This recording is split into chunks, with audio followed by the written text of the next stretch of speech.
हमारे लोगों पे एट्रोसिटी क्यों हो रही है, हमारे लोगों के साथ में इस तरह के कार्य जो भेदभाव है, कास्टिज्म है, वो क्यों हो रहा है, हम सवाल उठाते हैं। हमारे बच्चे पढ़ रहे हैं स्कूल में, उनकी स्कॉलरशिप क्यों नहीं आई, किसने नहीं दिया, कौन जिम्मेदार है, सवाल। तो हमेशा सवाल उठाइए, सवाल उठाना ही जर्नलिज्म है आसान भाषा में। तो जो हमारा विज्ञापन पैसे दे के भी नहीं छाप रहा, वो हमारी खबर कैसे छापेगा। रिपोर्टिंग में ख्याल क्या रखना होता है कि आपने रिपोर्टिंग जब करनी है तो कौन सी चीज़ें आपको ख्याल रखनी है। उसमें सबसे पहले तो ज़रूरी है न्यूज़ सेंस होना, कि आपको पता होना चाहिए कि खबर है क्या। आप किसी में भी अपने एफर्ट नहीं लगाएंगे ना कि कुछ भी मतलब वो खबर है कि नहीं है और आपने 2 घंटे उसी में लगा दिया, 1 दिन उसमें लगा दिया। आपको पता होना चाहिए कि वो न्यूज़ है, न्यूज़ की परिभाषा क्या, जिसको बहुत सारे लोग जानना चाहते हैं। अगर किसी के साथ यौन हिंसा का केस है, इस तरह की बात है, तो पीड़ित के मुताबिक उसने मेरे साथ ये किया।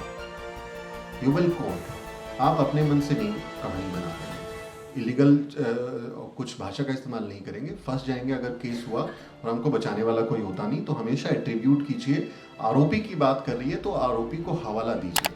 मेरा रिपोर्टर जो है वो किसान आंदोलन में कवरेज करने के लिए गया था, और उसको रिपोर्टर को वहाँ किसान जो बैठे हुए थे वो पूछते हैं कि कौन जात हो, तुम्हारी जाति क्या है। तो तुम तो शक्ल से लग नहीं रहे कि तुम दलित हो, थोड़े गोरे हो तुम। तो ये मेरा रिपोर्टर वो वाज शार्प गाय, उसने जो है वो उसको अपने मोबाइल में रिकॉर्ड कर लिया, वो हमने जो है अपने चैनल पे चलाया। कानून ये कहता है कि आप पीड़ित की पहचान जाहिर नहीं कर सकते, किसी भी महिला की, not only the Bahujan lady but anybody, आप उसकी पहचान जाहिर नहीं कर सकते। तो आपको ख्याल रखना है कि रिपोर्टिंग में आप कभी भी पीड़ित का चेहरा या उसके, अगर वो सेक्सुअल असोल्ट हुआ है उसके साथ में, उसका चेहरा नहीं दिखाएंगे, ब्लर करेंगे, या उनके पास कपड़ा है तो वो चेहरा ढकवा देंगे, उसका नाम नहीं बताएंगे, उसके घर के जो है ऐसी कोई चीज़ नहीं बताएंगे जिससे उसकी पहचान जाहिर हो जाए। उसकी पहचान को गोपनीय रखना।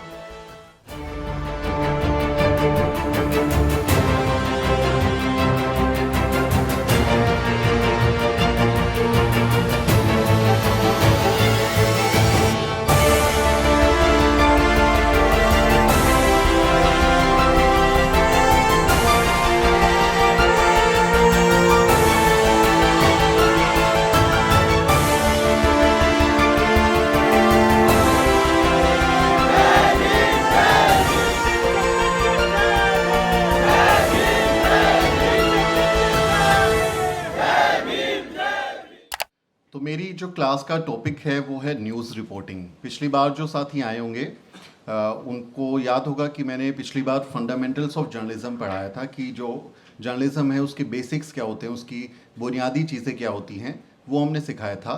और इसी में एक्सटेंशन पे आज हम रिपोर्टिंग के बारे में बात करने वाले हैं। आप में से कितने लोग ऐसे हैं जो जर्नलिज्म के छात्र हैं या जर्नलिस्ट हैं, जिन्होंने पढ़ाई लिखाई की है, काम किया है? कितने लोग हैं आप में से? 1 2 3 4 5 6 7 8। तो 8 लोग आप में से ऐसे हैं जिन्होंने जर्नलिज्म की पढ़ाई की है या जो अभी कहीं पे काम कर रहे होंगे। यानी ज़्यादातर लोग ऐसे हैं जिन्होंने किसी मीडिया स्कूल में या कहीं पे मीडिया की पढ़ाई नहीं की है। उन्होंने उसको जो सिखाते हैं जर्नलिज्म के, वो शायद उस तरह से क्लासरूम ट्रेनिंग नहीं मिली होगी। इसलिए हमारी कोशिश है कि हम वो आपको दे पाएँ यहाँ पर।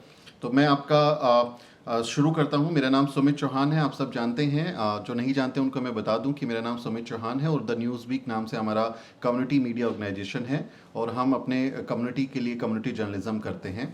और मैं कई मीडिया चैनलों में काम किया है, लेकिन फ़िलहाल हम लोग इसी पे फोकस्ड हैं। तो जो रिपोर्टिंग है उसकी जो मेरे एक्सपीरियंसेस हैं उससे मैं कुछ आपको सिखाने की कोशिश करता हूँ। तो मेरा टॉपिक है न्यूज़ रिपोर्टिंग। तो सबसे पहले हम लोग समझते हैं कि न्यूज़ रिपोर्टिंग होती क्या है, व्हाट इज़ न्यूज़ रिपोर्टिंग। तो चूंकि आप में से बहुत सारे लोग मीडिया के छात्र नहीं हैं, आपने मीडिया की उस तरह से थियरिटिकल पढ़ाई नहीं की होगी, इसलिए मैं थियरी की आपको बहुत सारी चीज़ें नहीं समझाऊंगा कि वो रिपोर्टिंग के बारे में किसी थिंकर ने क्या बोला है या उसने किस तरह से समझाया है। मैं आपको बोलचाल की भाषा में, अगर आप मेरे वीडियोस देखते हैं तो आपको कुछ लोगों को अंदाज़ा होगा कि जब मैं अपने वीडियोस बनाता हूं तो मैं हमेशा बोलचाल की भाषा में वीडियोस करता हूं, आम भाषा में इस्तेमाल करता हूं, ताकि जो मेरे समाज के लोग हैं, जो शायद स्कूल नहीं गए, जो शायद कॉलेज नहीं गए, जो कहीं पे गांव में काम करते हैं या कहीं पे वो चीज़ों को काफ़ी उनके पास प्रिविलेज नहीं है, वो समझ सकें। हमारा ऑडियंस वही है जो बहुत सशक्त है ऑडियंस, वो शायद हमको देखता भी नहीं होगा हमारे लोग तो हमें उनके लिए ही अच्छा काम करना है ताकि उनको समझ में आए, इसलिए बोलचाल की भाषा में ही मेरी कोशिश रहेगी कि मैं आपको सिखा पाऊँ। तो किसी खबर को, सूचना को, घटना को या बयान वगैरह से जुड़ी जानकारी, उसके तथ्य यानी जो फैक्ट्स होते हैं, उसकी कोई इन्वेस्टिगेशन आपने की है, पड़ताल है, इस तरह के जो तमाम पहलू होते हैं उनको बोलकर या लिखकर पेश करना रिपोर्टिंग कहलाता है। रिपोर्टिंग की बहुत साधारण परिभाषा मैं आपको बता रहा हूं कि किसी भी घटना को, सूचना को, समाचार को आप बोलकर, लिखकर उसके फैक्ट्स बताते हैं, उसकी जानकारी आप जब जनता को देते हैं, उसको हम रिपोर्टिंग कहते हैं। रिपोर्टिंग का सीधा सा मतलब यही है। अगर बहुत थ्योरेटिकल होंगे तो उस पर मैं नहीं जाऊंगा। तो this is like simple explanation for you. जैसे आज हम यहाँ बहुजन यूट्यूबर मीट में जुटे हैं, और बहुजन यूट्यूबर मीट क्या है, बहुजन यूट्यूबर मीट में क्या काम हो रहे हैं, हम किस तरह की बातें यहाँ पर कर रहे हैं, इसका क्या मकसद है, कौन गेस्ट आया है, किसने क्या बात बोली है। तो अगर मैं एक रिपोर्टर हूँ तो मैं वो सारी बातों को समझ के, उसको सम अप करके मैं एक ऐसे व्यक्ति को बताऊंगा जिस व्यक्ति को इसके बारे में कुछ भी नहीं पता। तो आप स्टोरी टेलर हैं बेसिकली। आप एक कहानी बताते हैं लोगों को कि कहानी में शुरुआत कहाँ से हुई, फिर उसका अंत कहाँ पर होगा, बीच में क्या यात्रा रही। तो हम स्टोरी टेलिंग इसको कह सकते हैं कि रिपोर्टिंग को एक स्टोरी की तरह समझिए कि आज का एक इवेंट है, इसको जब मैं किसी को बताऊंगा, उस व्यक्ति को शायद इसके बारे में पहले से जानकारी नहीं थी, तो मैं उसको कैसे बताऊंगा कि यहाँ पर यूट्यूब मीट क्या हुआ, क्या मकसद था, कितने लोग आए। तो मेरा जो स्टाइल होगा, चाहे वो मैं लिख कर बताऊं या फिर मैं उसको वीडियो में रिकॉर्डिंग करके बताऊं, हम खड़े होके पीटीसीज करते हैं, जिसको हम पीस टू कैमरा कहते हैं मास कम्युनिकेशन की भाषा में, कि हम यहाँ पे जो है अपने चैनल का माइक लेके और मैं एक्सप्लेन करूं कि आप सबका स्वागत है द न्यूज़ वीक पर। मेरा नाम सुमित चौहान है और मेरे पीछे जो ये जमावड़ा आप देख रहे हैं, ये सब लोग बहुजन यूट्यूबर्स और क्रिएटर्स हैं जो दिल्ली में, देश की राजधानी में, आज 4th all India Bahujan YouTubers meet में हिस्सा लेने आए हैं। तो this is how we can narrate, और फिर हम उसके हिस्से में, एक हिस्से के बाद दूसरे हिस्से के बाद तीसरे हिस्से के बाद हम उसकी कहानी बता सकते हैं। तो जैसे मैंने परिचय दे दिया, मैंने इंट्रोडक्शन दे दिया कि ये इवेंट क्या है, अब हम आ सकते हैं नेक्स्ट उस पे कि बहुजन यूट्यूबर मीट जो है ये क्या है। फिर उसके बाद हमारा सेक्शन हो सकता है कि बहुजन यूट्यूबर मीट में किस तरह की क्लासेस दी गई, क्या पढ़ाई लिखाई कराई गई। फिर हम उसमें एक हिस्सा ले सकते हैं कि हमारे गेस्ट यहाँ पर कौन थे, कौन सेलिब्रिटीज़ गेस्ट आए थे और उन्होंने क्या बोला, कौन इनॉग्रेटर थे, किन्होंने इसका उद्घाटन किया, कौन क्लोजिंग कर रहा है। तो हम एक एक हिस्से को तोड़ के हम अपनी रिपोर्ट में डाल सकते हैं, हम बता सकते हैं कि उसके फैक्ट्स क्या हैं। ये मैं आपको आज का एग्जाम्पल इसलिए दे रहा हूँ क्योंकि आप यहीं पर मौजूद हैं। इसी तरह की जब कोई घटना होती है, कोई आप कहीं पर न्यूज़ कवरेज के लिए जाते हैं, कहीं पर कोई प्रदर्शन हो रहा है या कहीं पर कोई आंदोलन हो रहा है, कोई अलग तरह की घटना हो गई है, या हमारी जयंती के जो कार्यक्रम होते हैं, दीक्षा भूमि के जो कार्यक्रम होते हैं, तो जब हम वहाँ जाते हैं तो हम अलग अलग तरह की वहाँ की चीज़ों को एक कहानी के ज़रिए अपनी ऑडियंस को बताते हैं। और हमें बस ये ख्याल रखना होता है कि हमारी जो भाषा है वो बहुत साधारण हो। जैसे अखबार में क्या होता है ना कि अखबार में लिखा हुआ होता है, आपको नहीं समझ में आया तो आपने दोबारा पढ़ लिया, तुरंत आपने एक लाइन पढ़ी, नहीं समझ में आई लेकिन आपने उसको दोबारा पढ़ लिया। आपके वीडियो में जो आपका ऑडियंस है उसको समझने के लिए उसको बैक करना पड़ेगा और आप उसको तकलीफ दे रहे हैं। अगर उसने आपका एक बार में देख के उसको चीज़ समझ नहीं आई और उसको वो वापस में जो है करना पड़ा, बैक जाके उसको देखना पड़ा, और फिर एक बात आगे कोई और आ गई जो उसको समझ में नहीं आई और फिर से वो बैक गया, तो आप समझ रहे हैं कि आपका ऑडियंस इतना पेशेंस उसके पास नहीं होगी, इतना धैर्य नहीं होगा कि वो बार बार आपको सुनता रहेगा पीछे जाके, वो आपको स्किप कर देगा, वो आपका कंटेंट छोड़ देगा, वो देखेगा ही नहीं। तो हमें अपने ऑडियंस को बहुत साधारण भाषा में, ताकि उसको एक बार देख के ही समझ में आ जाए। इस तरह की बोलचाल की भाषा में रिपोर्टिंग करनी चाहिए। जब भी हम किसी भी घटना के बारे में बताएं, किसी भी जयंती के बारे में बताएं, कोई भी कार्यक्रम है, कहीं भी आपके आसपास कुछ हो रहा है, तो उसको एक कहानी के जरिए एक एक हिस्से में तोड़ लें। मन में ही तोड़ लीजिए कि मेरे को इसमें क्या बोलना है, अगर थोड़ी प्रैक्टिस नहीं है। जैसे हम लोगों का जो एक्सपीरियंस, अमन भाई जैसे लोग हैं, ये जो है वो एकदम एक्सटम्पोर बोल सकते हैं, मतलब खड़े होंगे कहीं पे भी और उसकी थोड़ी सी भी उनको समझ है उसके बारे में बता देंगे। अब जैसे मैं यहाँ पे बताऊँ, अगर मुझे बहुत चीज़ समझ में नहीं आ रही तो मैं क्या कर सकता हूँ, जैसे हमारा ये बैनर है, आपके आसपास में बैनर लगे हुए हैं, ये बैनर लगा हुआ है, तो ठीक है, तो मैं बैनर के साथ एक्सप्लेन कर सकता हूँ। अगर मेरे पास फैक्ट्स नहीं है उस तरह के, तो मैं ये बता सकता हूँ कि देखिए ये कितना खूबसूरत लोगो इन्होंने बनाया है, बाबा साहब का स्टैचू है, इसके अंदर ये लिखा हुआ है, इतने सारे ये चैनल्स हैं जो इसमें हिस्सा ले रहे हैं। तो एक्सप्लेनिंग समथिंग, आप किसी चीज़ को कैसे एक्सप्लेन कर सकते हैं टू योर ऑडियंस, इसको हम एक अच्छी रिपोर्टिंग में शामिल कर सकते हैं। तो आप जब आप कहीं पे जाएं रिपोर्टिंग करने के लिए, मान लिया आप किसी धरने में गए हैं और वहाँ पर कोई व्यक्ति ऐसे पोस्टर लेके खड़ा हुआ है जिसमें बहुत कुछ दिलचस्प चीज़ें लिखी हुई हैं या कुछ भी ऐसा इंटरेस्टिंग सा लिखा हुआ है, तो you can explain that particular text. आप उस तस्वीर को एक्सप्लेन कर सकते हैं, आप उस जो आपके सामने, नज़रों के सामने जो चीज़ें होंगी, आप उसको एक्सप्लेन कर सकते हैं कि देखिए यहाँ पर 10 लोग हैं, ये लोग ढोल बजा रहे हैं, ये लोग जो हैं जय भीम के नारे लगा रहे हैं, या किसी भी तरह की जो भी चीज़ें होंगी, तो आप जनता के सेगमेंट में जो आपके आसपास के हिस्से होंगे, आप उसको एक्सप्लेन कर सकते हैं। ये आपकी ग्राउंड रिपोर्टिंग का एक हिस्सा हो सकता है।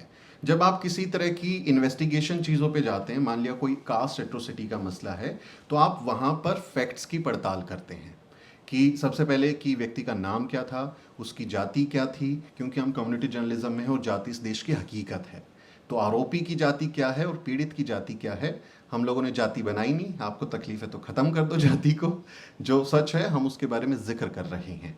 तो हमको पता होना चाहिए, ऐसा ना हो कि हम गलत बयानी करें, कि हम जब हम कुछ भी बोलते हैं तो उसमें फैक्ट्स होने चाहिए, वो कोई भी किसी तरह की गड़बड़ नहीं होनी चाहिए कि हमारी रिपोर्टिंग में किसी भी तरह का फैक्ट जो है वो गलत हो। तो हम मान लिया कास्ट एट्रोसिटी की खबर कवर करने गए हैं, तो हम वहाँ पर जो है सभी तथ्यों की पड़ताल करेंगे। नाम आपको एग्जैक्टली पता होने चाहिए, जो भी आपको गलत नाम नहीं बोलेंगे, पीड़ित का नाम। अगर किसी तरह की सेक्सुअल असोल्ट की खबर है जिसमें महिला, अगर किसी दलित महिला या दलित वंचित बहुजन समाज की किसी महिला के साथ एट्रोसिटी हुई है, उसके साथ यौन हिंसा हुई है, खासकर जिसमें जो सेक्सुअल असोल्ट का जो मामला आता है, उसमें कानून ये कहता है कि आप पीड़ित की पहचान जाहिर नहीं कर सकते, किसी भी महिला की, not only the Bahujan lady but anybody, आप उसकी पहचान जाहिर नहीं कर सकते। तो आपको ख्याल रखना है कि रिपोर्टिंग में आप कभी भी पीड़ित का चेहरा या उसके, अगर वो सेक्सुअल असोल्ट हुआ है उसके साथ में, उसका चेहरा नहीं दिखाएंगे, ब्लर करेंगे, या उनके पास कपड़ा है तो वो चेहरा ढकवा देंगे, उसका नाम नहीं बताएंगे, उसके घर के जो है ऐसी कोई चीज़ नहीं बताएंगे जिससे उसकी पहचान जाहिर हो जाए। उसकी पहचान को गोपनीय रखना होता है कि हम उसको रखें, ये भारत का कानून है, these are the media laws. आपके ऊपर केस फाइल हो सकता है पॉक्सो वगैरह में, जैसे बच्चा अगर जो है पीड़ित जो है, या बल्कि आरोपी भी 18 साल से नीचे का है, तो आरोपी की कभी भी पहचान जाहिर नहीं करते, उसको नाबालिग हम लोग बोलते हैं, जुवेनाइल हम बोलते हैं, तो उसकी पहचान जाहिर नहीं करनी है। जैसे आप देखिए निर्भया केस, आप सबको याद होगा, उसमें एक जो आरोपी था जो बाद में दोषी करार दिया गया, वो एक नाबालिग व्यक्ति था और उसकी पहचान आज तक किसी को भी नहीं पता, ना उसका नाम पता है, ना उसका फोटो बाहर आया है, किसी को नहीं पता है, बाकी सब आरोपियों के फोटो सामने थे। तो जो भी नाबालिग, चाहे वो पीड़ित हो या फिर आपका वो उसमें आरोपी हो, उसकी पहचान को आप गोपनीय रखेंगे, ये कानून है भारत के। तो आपको ख्याल रखना है। अदरवाइज क्या होता है, अगर आपने किसी पीड़ित महिला का नाम बता दिया, उसके घर की पहचान बता दी, और उसके आपने नाबालिग किसी आरोपी के बारे में उस तरह की बातें कर दी, तो आपके ऊपर जो है वो केस फाइल हो सकता है, लीगल एक्शंस जो है वो ले सकते हैं। और आप सब जानते हैं हम सब लोग टारगेट पे रहते हैं, मौका चाहिए होता है लोगों को आपको परेशान करने का। तो बहुत ख्याल रखना है कि हमें इस तरह के सेंसिटिव केस में रिपोर्टिंग करते वक्त सावधानी से बात रखनी है। जब हम सवाल पूछें किसी मसले पर, तो सवाल पूछते वक्त हमारे उसके साथ में संवेदनाएं होनी चाहिए, है ना, कि हम जब जिससे सवाल पूछ रहे हैं उससे ऐसे सवाल ना हो जो, जिनको हम मनो मीडिया के लोग कहते हैं कि वो कितने इनसेंसिटिव तरीके से सवाल पूछते हैं। मतलब किसी के घर में मौत हो गई है या किसी के हादसे में कुछ हो गया है, आप उससे नहीं पूछ सकते ना कि आपके घर का आदमी मर गया, आपको कैसा लग रहा है। This is not the way कि हम उससे सवाल पूछें, वो बहुत इनसेंसिटिव होगा, वो बहुत ख़राब होगा। तो हमें सवाल जवाब करने के लिए भी अच्छे से पेश आना चाहिए, हमारी बॉडी लैंग्वेज अच्छी होनी चाहिए। जब हम सवाल करें तो वो क्लियर होने चाहिए सामने वाले व्यक्ति को। ऐसा नहीं है कि वो उसको हमारा सवाल ही समझ में ना आए। तो आप जिससे सवाल कर रहे हैं उसको समझ में आना चाहिए, उसको एक्सप्लेन कीजिए अपने सवाल को, अगर उसको समझ में नहीं आया। अदरवाइज वो जवाब नहीं दे पाएगा। और अगर इस तरह के एट्रोसिटीज़ के या सेक्सुअल असोल्ट के केसेस हैं तो बहुत सेंसिटिव तरीके से आप उसके साथ पेश आइए। कैमरा जाते ही ऑन, कभी ऐसी होती है सिचुएशन कि कहीं पे जैसे कोर्ट रूम से बाहर आ रहे हैं पीड़ित, या पुलिस की कस्टडी से बाहर आ रहे हैं, तो तुरंत आपको रिकॉर्ड करना होता है। लेकिन अगर आप वाकई में वैसे उनके घर में जा रहे हैं या आपके पास फुर्सत है तो 5-7 मिनट आप उन्हें कंफर्टेबल कीजिए। आप अपने गेस्ट को कंफर्टेबल कीजिए, आप उनसे बात कीजिए, उनसे हालचाल पूछिए, उनसे पूछिए कि वो ठीक हैं, उनका स्वास्थ्य ठीक है, को किसी तकलीफ़ में उनको उस समय पे कोई ज़रूरत है, तो आप उनको 5-10 मिनट कंफर्टेबल कर सकते हैं, ताकि वो आपसे जब बात करें तो वो खुलकर बात कर सकें। अदरवाइज़ होता है कि आप अगर बहुत ब्लंट क्वेश्चंस करते हैं तो लोग आपसे कनेक्ट नहीं कर पाते और वो फिर उतना खुल के आपको जवाब भी नहीं दे पाते। तो बहुत बार आप जो आपको कंटेंट चाहिए होता है बेसिकली वो निकाल ही नहीं पाते, वो बोलेगा ही नहीं सामने वाला व्यक्ति, है ना। तो उस तरह के सवाल आप अच्छे बनाएं कि आप एक कंटिन्यूएशन में आप उनसे बात करें, उनको जो है थोड़ा सा उनको कंफर्टेबल कर दें ताकि वो बेहतर तरीके से आपके सवालों का जवाब दे सकें। तो इस तरह से रिपोर्टिंग में हमको ये चीज़ें बहुत ख़ास तरीके से ध्यान रखनी होती है। आगे बढ़ते हैं।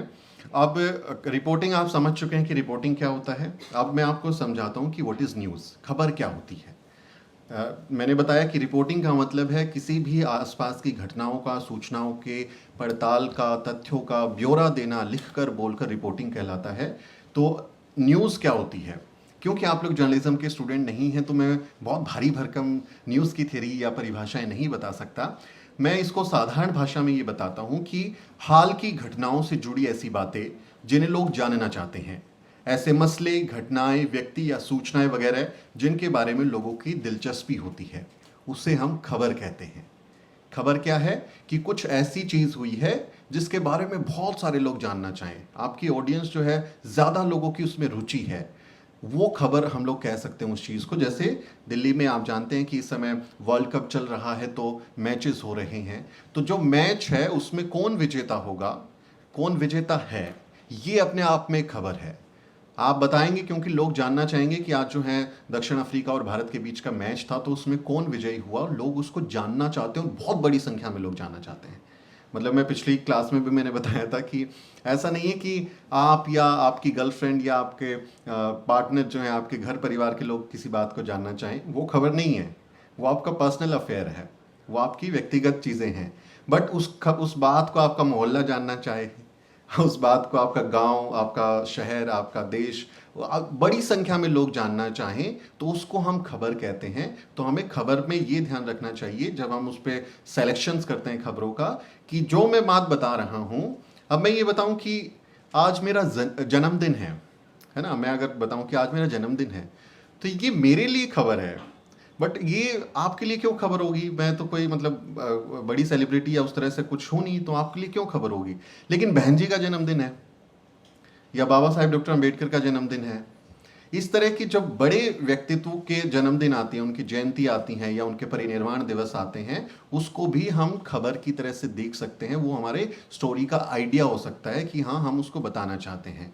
अब बहन जी ने अपने जन्मदिन पे प्रेस कॉन्फ्रेंस की या केक काटा या उन्होंने कुछ काम किया, ये उनके समर्थक के अलावा भी देश के बहुत सारे लोग जानना चाहते हैं, वो ज़्यादा संख्या में लोग जानना चाहते हैं, इसलिए वो अपने आप में एक खबर हो जाती है कि हम उसको लोगों को बताएं, उसके बारे में बताएं कि आज लखनऊ में कार्यक्रम हुआ, दिल्ली में कार्यक्रम हुआ, यहाँ पर कौन आया, बहन जी ने केक काटा और जनता से क्या कहा या किस तरह की बातें की, तो हम उसकी रिपोर्टिंग कर सकते हैं, उसके बारे में बता सकते हैं। ये आपका जन्मदिन या मेरा जन्मदिन शायद खबर नहीं हो, तो हमको ध्यान रखना है कि हम अपने जो जब खबरें सेलेक्ट करेंगे, जब स्टोरी आइडियाज़ लेंगे, उसकी रीच ज़्यादा होना चाहिए, वो ज़्यादा ऑडियंस को टारगेट करना चाहिए। ऐसा नहीं हो कि आपने सिंपल कोई साधारण सी बात बता दी, आप उसको जोड़ के बनाएंगे, आप उसके कंटेक्स्ट को जो है विजुलाइज करेंगे, उसको एक्सप्लेन करेंगे कि ज़्यादा वो व्यापक तरीके से चीज़ें हो जाएं, है ना। अब जैसे मैं सुबह आ रहा था तो वहाँ पर एक महिला जो है वो सफाई कर्मी थी, वो सड़क साफ कर रहे हैं और ये पूरे व्हीकल चलते रहते हैं और वो सफाई करते रहते हैं। तो अब उस महिला को देख के मतलब हम हमारी जो सामाजिक न्याय की भाषा है उसमें हम उनको नेशन बिल्डर्स कहते हैं कि these people are the nation builders. ये लोग देश को बनाते हैं, ये देश को साफ करते हैं। इन्हीं ये लोग ना हो तो आपका देश कचरे का ढेर है, कुछ नहीं है उसके अलावा। तो हमारे जो लोग हैं वो नेशन बिल्डर्स हैं। तो आप एक तो ये बताएं कि देखिए ये सफाई कर्मी है महिला, और आप उसको बताएं कि ये देश के निर्माता हैं। देखिए ये ना हो तो इस देश में कितनी गंदगी हो जाएगी, कितना जो है तबाही हो जाएगी, और ये लोग कैसे इस देश को साफ सुथरा रखते हैं, सुरक्षित रखते हैं। और देश में जब स्वच्छ भारत अभियान चल रहा है तो उसमें हमारे जो लोग हैं सफाई कर्मी वो कितनी बड़ी भूमिका निभा रहे हैं, और यहाँ वो चलती सड़क को साफ कर रहे हैं जबकि वहाँ पर सुरक्षा के कोई इंतजाम नहीं है, कोई बैरिकेडिंग नहीं है, कोई साइन बोर्ड नहीं लगाया है। ऐसे सफाई कर्मियों की जिंदगी से खिलवाड़ हो रही है। तो आप उसको थोड़ा ब्रॉडर कर सकते हैं, उसी चीज़ को आप थोड़ा सा बड़े चीज़ों से कनेक्ट करके उसको और बेहतर बना सकते हैं ताकि वो नेशन वाइड उसका इम्पैक्ट जाए, वो ज़्यादा लोगों के समझ में आए और उसका आपका जो बोलने का जो आपके तरीके हैं वो ज़्यादा बेहतर हो सकें। तो हमें इस चीज़ का ख्याल रखना है कि ऐसी कोई भी बातें जो हाल फिलहाल में हुई हैं, उनकी घटनाएं, उनके तथ्य, उनके फैक्ट्स को ज़्यादा लोग जानना चाहें, वो खबर है। साधारण सी परिभाषा याद कर लीजिए, जिसके बारे में मेरी जनता जानेगी, जिसके बारे में मेरा ऑडियंस जानना चाहता है। सबके टारगेटेड ऑडियंस होते हैं, सबके पास अपने खास ऑडियंस होते हैं। हम लोग कम्युनिटी जर्नलिज्म में, तो हमारा कम्युनिटी हमारा ऑडियंस है। तो हमारी कम्युनिटी किस बात को जानना चाहती है? अगर धम्म चक्र प्रवर्तन दिवस है तो लोग दीक्षा भूमि को देखना चाहते हैं, वहाँ पर लोगों के जुटान को देखना चाहते हैं। बाबा साहब का परिनिर्वाण दिवस है तो 26 अलीपुर रोड पे जो बाबा साहब डॉक्टर अम्बेडकर का मेमोरियल है, वहाँ की तस्वीरें, वहाँ के लोगों को हमारी ऑडियंस देखना चाहती है। तो हमें टारगेट ऑडियंस क्लियर करके हमको उसकी रिपोर्टिंग करते रहना चाहिए। इसके अलावा अब क्योंकि जर्नलिज्म की बात हो रही है तो अब रिपोर्टिंग समझ लिया आपने, न्यूज़ समझ लिया, अब जर्नलिज्म की भी एक साधारण सी परिभाषा समझ लीजिए कि जर्नलिज्म क्या होता है। जर्नलिज्म, पत्रकारिता किसे कहते हैं? तो मेरी समझ में आम बोलचाल की भाषा में जर्नलिज्म का मतलब है खबरों को कहने या बताने की कला पत्रकारिता है। आप किसी खबर को कैसे कहते हैं, आप किसी खबर को कैसे पेश करते हैं, आपका क्या स्टाइल हो सकता है, आप कैसे इन्वेस्टिगेट करते हैं, आप कैसे तथ्यों की पड़ताल करते हैं, आप कैसे डॉट्स को कनेक्ट करते हैं, आप कैसे चीज़ों को ब्रॉडर वे में रख सकते हैं, आपकी कितनी समझ है, कहाँ से आप इतिहास को, भविष्य को, वर्तमान को जोड़ के किसी भी तरह से स्टाइल से आप पेश कर सकते हैं। तो इट्स एन आर्ट, मैं उसको कला कहता हूँ कि खबरों को कहने और पेश करने की कला मेरी नज़र में जर्नलिज्म है। बाकी जर्नलिज्म की परिभाषाएं बहुत सारी हैं, उस पर मैं नहीं जाऊंगा। अब हमारी जो एक और साधारण सी जो पत्रकारों की जो समझ की बात आती है, जैसे आईआईएमसी में जब हम लोग जर्नलिज्म की पढ़ाई कर रहे थे तो हमको बहुत सारी परिभाषाएं सिखाते हैं। जैसे आप जानते हैं ना कि हाँ, जो लिबर्टी होती है उस पर प्लेटो क्या कहता है, अरिस्टो क्या कहता है, ये सब वो दिखाते रहते हैं। तो वो शायद ही किसी को याद रहता हो, लेकिन एक बहुत अच्छी परिभाषा हम लोगों को वहाँ सिखाई गई, सवाल उठाना, to raise a question mark. आप सवाल उठाइए, उसी को हम लोग जर्नलिज्म कह सकते हैं। आपके आसपास जब भी कुछ होता है, कोई भी चीज़ें हो रही है, तो उसमें हम सवाल उठाते हैं कि ऐसा क्यों हो रहा है, ये इसके पीछे की वजह जानने की हम कोशिश करते हैं, उसके कनेक्ट करते हैं, हम कनेक्ट करते हैं चीज़ों को, उसकी इन्वेस्टिगेट करते हैं। आसपास जब सवाल उठाते हैं तो हम जर्नलिज्म की तरफ बढ़ते हैं, हम खबरों को पेश करने की तरफ बढ़ते हैं। आज ये यूट्यूबर मीट क्यों हो रहा है, ये यूट्यूबर मीट की ज़रूरत क्या है, इसमें कौन कौन आया है, रेज ए क्वेश्चन मार्क। बाहर सफाई कर्मी है तो उसके पास सेफ्टी ग्लव्स क्यों नहीं है, उसके पास जो है वो उसको अगर वो ट्रे लेके जाना पड़ रहा है तो क्या वो व्हील वाला है कि उसको कैरी करके ले जाना पड़ रहा है, उसके पास में मास्क है कि नहीं है। अगर हमारे लोग जो हैं सीवेज साफ़ कर रहे हैं तो उनके पास ऑक्सीजन सिलेंडर है क्यों नहीं है, कौन जिम्मेदार है इसका। हमारे लोगों पे एट्रोसिटी क्यों हो रही है, हमारे लोगों के साथ में इस तरह के कार्य जो भेदभाव है, कास्टिज्म है, वो क्यों हो रहा है। हम सवाल उठाते हैं। हमारे बच्चे पढ़ रहे हैं स्कूल में, उनकी स्कॉलरशिप क्यों नहीं आई, किसने नहीं दिया, कौन जिम्मेदार है, सवाल। तो हमेशा सवाल उठाइए, सवाल उठाना ही जर्नलिज्म है आसान भाषा में। अब इसी लेगेसी में, लेगेसी ऑफ जर्नलिज्म, जिसकी हमारे जो अमन भाई हैं जिसका जिक्र कर रहे थे कि जब ये परिभाषा हम लोग गढ़ते हैं, इसको समझते हैं कि सवाल उठाना है, तो ये सारे के सारे लोग सवाल ही तो उठा रहे थे। ये लोग उस व्यवस्था के खिलाफ, अपने दौर के जो व्यवस्था थी उसके खिलाफ सवाल उठाने का काम कर रहे थे, सवालिया निशान लगा रहे थे। तथागत बुद्ध जो है वो पूछ रहे थे ना कि ये समाज में भेदभाव क्यों है, ये गैर बराबरी क्यों है, रेज अ क्वेश्चन मार्क। तो तथागत बुद्ध जो हैं मेरी नज़र में वो एक जर्नलिस्ट की भूमिका में भी हैं। हम उनको एक जर्नलिस्ट की तरह भी देख सकते हैं कि वो अपने आसपास अपनी जो भी उस समय की खराब चीज़ें थी उस पर सवाल उठा रहे थे कि तुम कहते हो कि सारे इंसान जो हैं उसमें बराबर नहीं होते, उसमें कुछ ज़्यादा अच्छे होते हैं, कुछ बुरे लोग होते हैं। तो तथागत बुद्ध पूछ रहे हैं क्यों, ऐसा कैसे हो गया, प्रकृति ने सबको समान बनाया है, एक जो पक्षी है, एक जो जीव है वो भी बराबर हक रखता है जीने का, आप उसको क्यों मार रहे हो। तो सवाल उठाने का काम हमारे लोग कर रहे थे भेदभाव के खिलाफ। तो मेरी नज़र में तथागत बुद्ध एक जर्नलिस्ट हैं। संत रविदास वो सवाल उठा रहे हैं, वो सवाल उठाने का काम कर रहे हैं अपने दौर में कि ये जो जाति पाति है ये कैसे बन गई, किसने बनाया जात को, जातियों को किसने क्रिएट कर दिया। वो सवाल उठाते हुए पूछते हैं कि जो जाति की बीमारी है वो पूरी इंसानियत को खत्म कर देगी, और जब तक जाति है तब तक जो लोग हैं वो इंसान बन ही नहीं पाएंगे। मानुषता को खात है रैदास जात का रोग। ये हमारे सवाल उठाने का काम हमारे संत रविदास महाराज कर रहे हैं। मेरी नज़र में वो एक जर्नलिस्ट की भूमिका में भी हैं, वो सवाल उठा रहे हैं। संत कबीर, जो तू बामन बामनी जाया आन बाट काहे ना आया, he was just raising A question mark.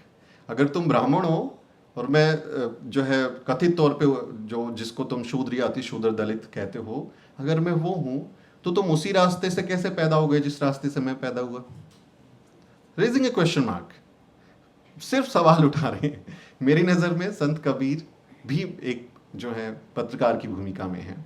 Mahatma Phule, हमारे अमन भाई ने जिक्र किया दीनबंधु अखबार, वो अखबार शुरू किया। ये हमारे फिलोसफिकल, इनको आप कह सकते हैं कि वो फिलोसफिकल पत्रकार हैं। और ये हमारे जो उस ज़माने के जो आधुनिक जर्नलिज्म जिसको हम कह सकते हैं 20वीं शताब्दी का, 19वीं शताब्दी का, इसमें जो प्रिंट की फॉर्म में जो चीज़ें आई, जिसमें मैगजीन्स आए, अखबार आए, पीरियोडिकल्स आए, पाक्षिक पत्रिकाएं निकलना शुरू हुई, तो आधुनिक फॉर्म ऑफ जर्नलिज्म में भी हमारे लोग पीछे नहीं थे। क्योंकि जर्नलिज्म और पत्रकारिता ये अपने समाज की आवाज़ उठाने का, उनके मसलों को दुनिया के सामने पेश करने का और ओपिनियन मेकर बनने का, कि आप कैसा सोचेंगे, आपके जहन में कौन सी चीज़ आएगी, ये मीडिया का काम है, ये पत्रकारिता करने का काम है। तो इसकी अहमियत को हमारे लोग समझते थे। तो महात्मा फूले ने जो है दीनबंधु अखबार अपने साथी उनके साथ भालेराव के साथ मिलकर जो है शुरू किया उन्होंने, और वो चला 100 साल तक। तो हमारी जो महात्मा फूले हैं, राष्ट्रपिता ज्योतिबा फूले, वो पत्रकार की भूमिका में रहे। वो तो उसमें तो शरीक रहे, एडिटोरियल लिखे उन्होंने, उसको पब्लिश कराने में मदद की। तो आधुनिक फॉर्म ऑफ जो न्यू फॉर्म ऑफ जर्नलिज्म है उसमें भी हमारे लोग जर्नलिज्म का काम कर रहे हैं। बाबा साहेब डॉक्टर अम्बेडकर, अब उनकी ज़िंदगी के बहुत सारे पहलू हैं कि वो इकोनॉमिस्ट थे, फेमिनिस्ट थे, उन्होंने इन्वायरमेंट पे भी काफ़ी काम किया, एक लॉयर बहुत शानदार थे। बट उनकी ज़िंदगी के 36 साल जो हैं उन्होंने पत्रकारिता भी की।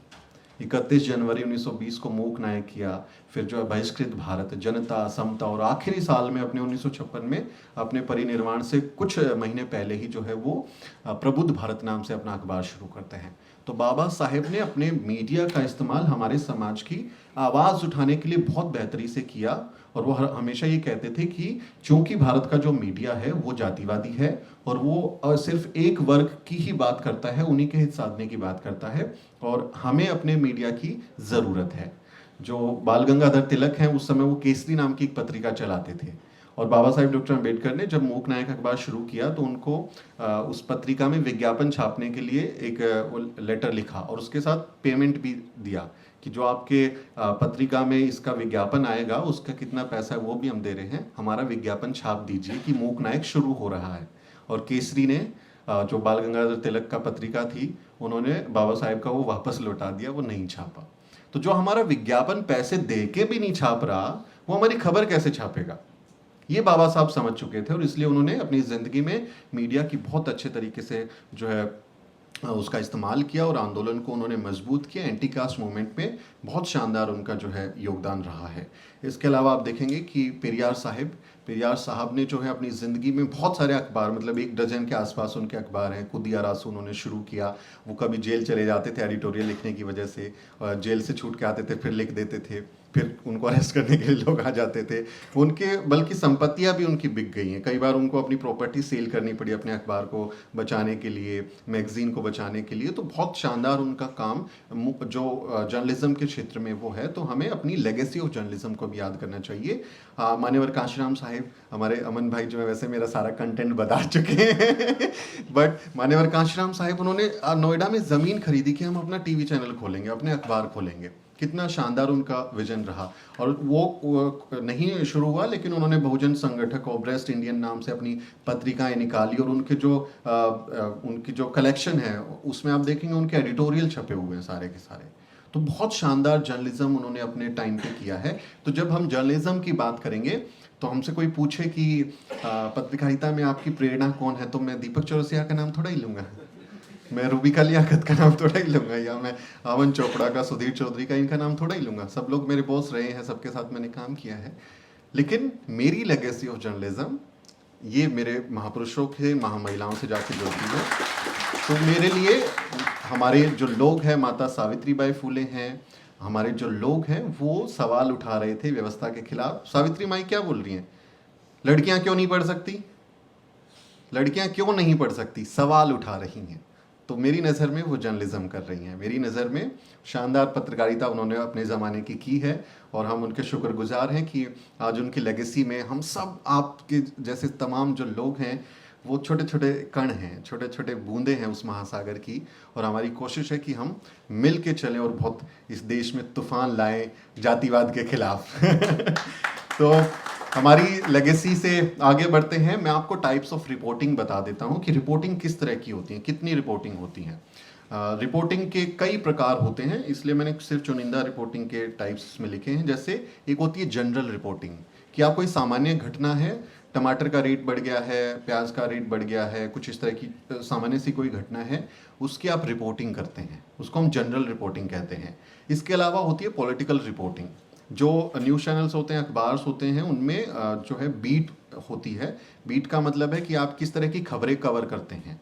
वो पॉलिटिकल बीट पे लोग होते हैं जर्नलिस्ट, जो पार्लियामेंट्री उनको पासेस होते हैं, वो पार्लियामेंट में जा सकते हैं, या वो किसी पार्टी के कवरेज करते हैं, जैसे कोई बीएसपी को कवर करता हो, कोई बीजेपी को करता हो, कोई कांग्रेस को करता हो, तो वो पॉलिटिकल रिपोर्टिंग करते हैं। उनके पास पॉलिटिकल बीट होती है, उसको हम पॉलिटिकल रिपोर्टिंग कहते हैं। कि उस पार्टी से जुड़े हुए या जो डेवलपमेंट्स है, इलेक्शन से जुड़ी हुई जो चीज़ें हैं, उस पर जब हम काम करेंगे तो उसको हम पॉलिटिकल रिपोर्टिंग कहते हैं। इसके अलावा इन्वायरमेंटल रिपोर्टिंग होती है, कि जिसमें हम पर्यावरण के ऊपर पड़ने वाले प्रभाव के बारे में रिपोर्टिंग करते हैं, कि क्या चीज़ें हो रही हैं, कैसे समिट्स हो रहे हैं, उसका क्या डिसीजन लिए गए, उसमें किस तरह की बातें हुई, या किस तरह के देश में, दुनिया में वायु जो है परिवर्तन आ रहे हैं, तो उसको इन्वायरमेंटल रिपोर्टिंग हम कहते हैं। स्पोर्ट्स रिपोर्टिंग आप सब देखते होंगे कि स्पोर्ट्स जर्नलिस्ट होते हैं, जो चैनल्स होते हैं स्पोर्ट्स वाले, उसमें वो लोग अलग अलग तरीके से स्पोर्ट्स से जुड़ी हुई चीज़ों को बताते हैं।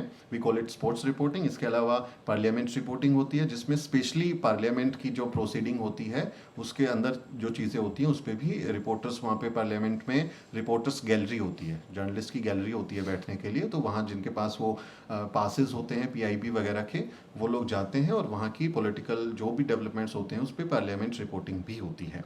हालांकि आजकल वो लुप्त है इस देश में, क्योंकि एक ही इंसान का भाषण चलता है, वही है जो कुछ है, बाकी वहाँ क्या हो रहा है उस पर वो बहस कर लेते हैं अलग से। तो आजकल वो पार्लियामेंट रिपोर्टिंग हमको देखने को ऐसी मिलती नहीं है। वॉर रिपोर्टिंग होती है, जिसमें युद्ध, जैसे अभी इस समय इजराइल और फ़िलिस्तीन के बीच में, गाज़ा के बीच में जो लड़ाई चल रही है, आप देखे होंगे बहुत सारे लोग हमारे देश से जो है वो उसको क्या बोल सकते हैं, वॉर टूरिज़म हम लोग कह सकते हैं, कि they our own war tourism. वो वहाँ चले गए हैं और जो है वो प्रेस पे, वो बुलेट प्रूफ जैकेट पे प्रेस लिखा हो, आपने हेलमेट पहना हो, ये एक रिपोर्टर की ज़िंदगी का शायद सपना होता है। मतलब ये बहुत सारे लोगों का ये सपना होता है कि मैंने करगिल वॉर को कवर किया था। अब दुनिया के हालात बदल गए हैं, लड़ाइयाँ होती नहीं है, 20-50 साल में एक बार लड़ाई होती है, अब लड़ते ही नहीं लोग वैसे अलग अलग तरीके से लड़ाइयाँ चलती हैं। तो कोई करियर में बताए कि बरखा दत्ता बताएगी ना, मैंने करगिल में रिपोर्टिंग किया था, है ना। अभी वो उसमें भी चली गई हैं, वहाँ पे इसराइल में भी हैं। रूबिका लियाकत इसराइल पहुँच गई हैं। तो इसराइल की और फ़िलिस्तीन गज़ा की लड़ाई पे कोई रिपोर्टिंग करे तो उसके करियर का मतलब हो सकता है कि उसको बहुत प्राउड हो कि मैंने ये काम किया था।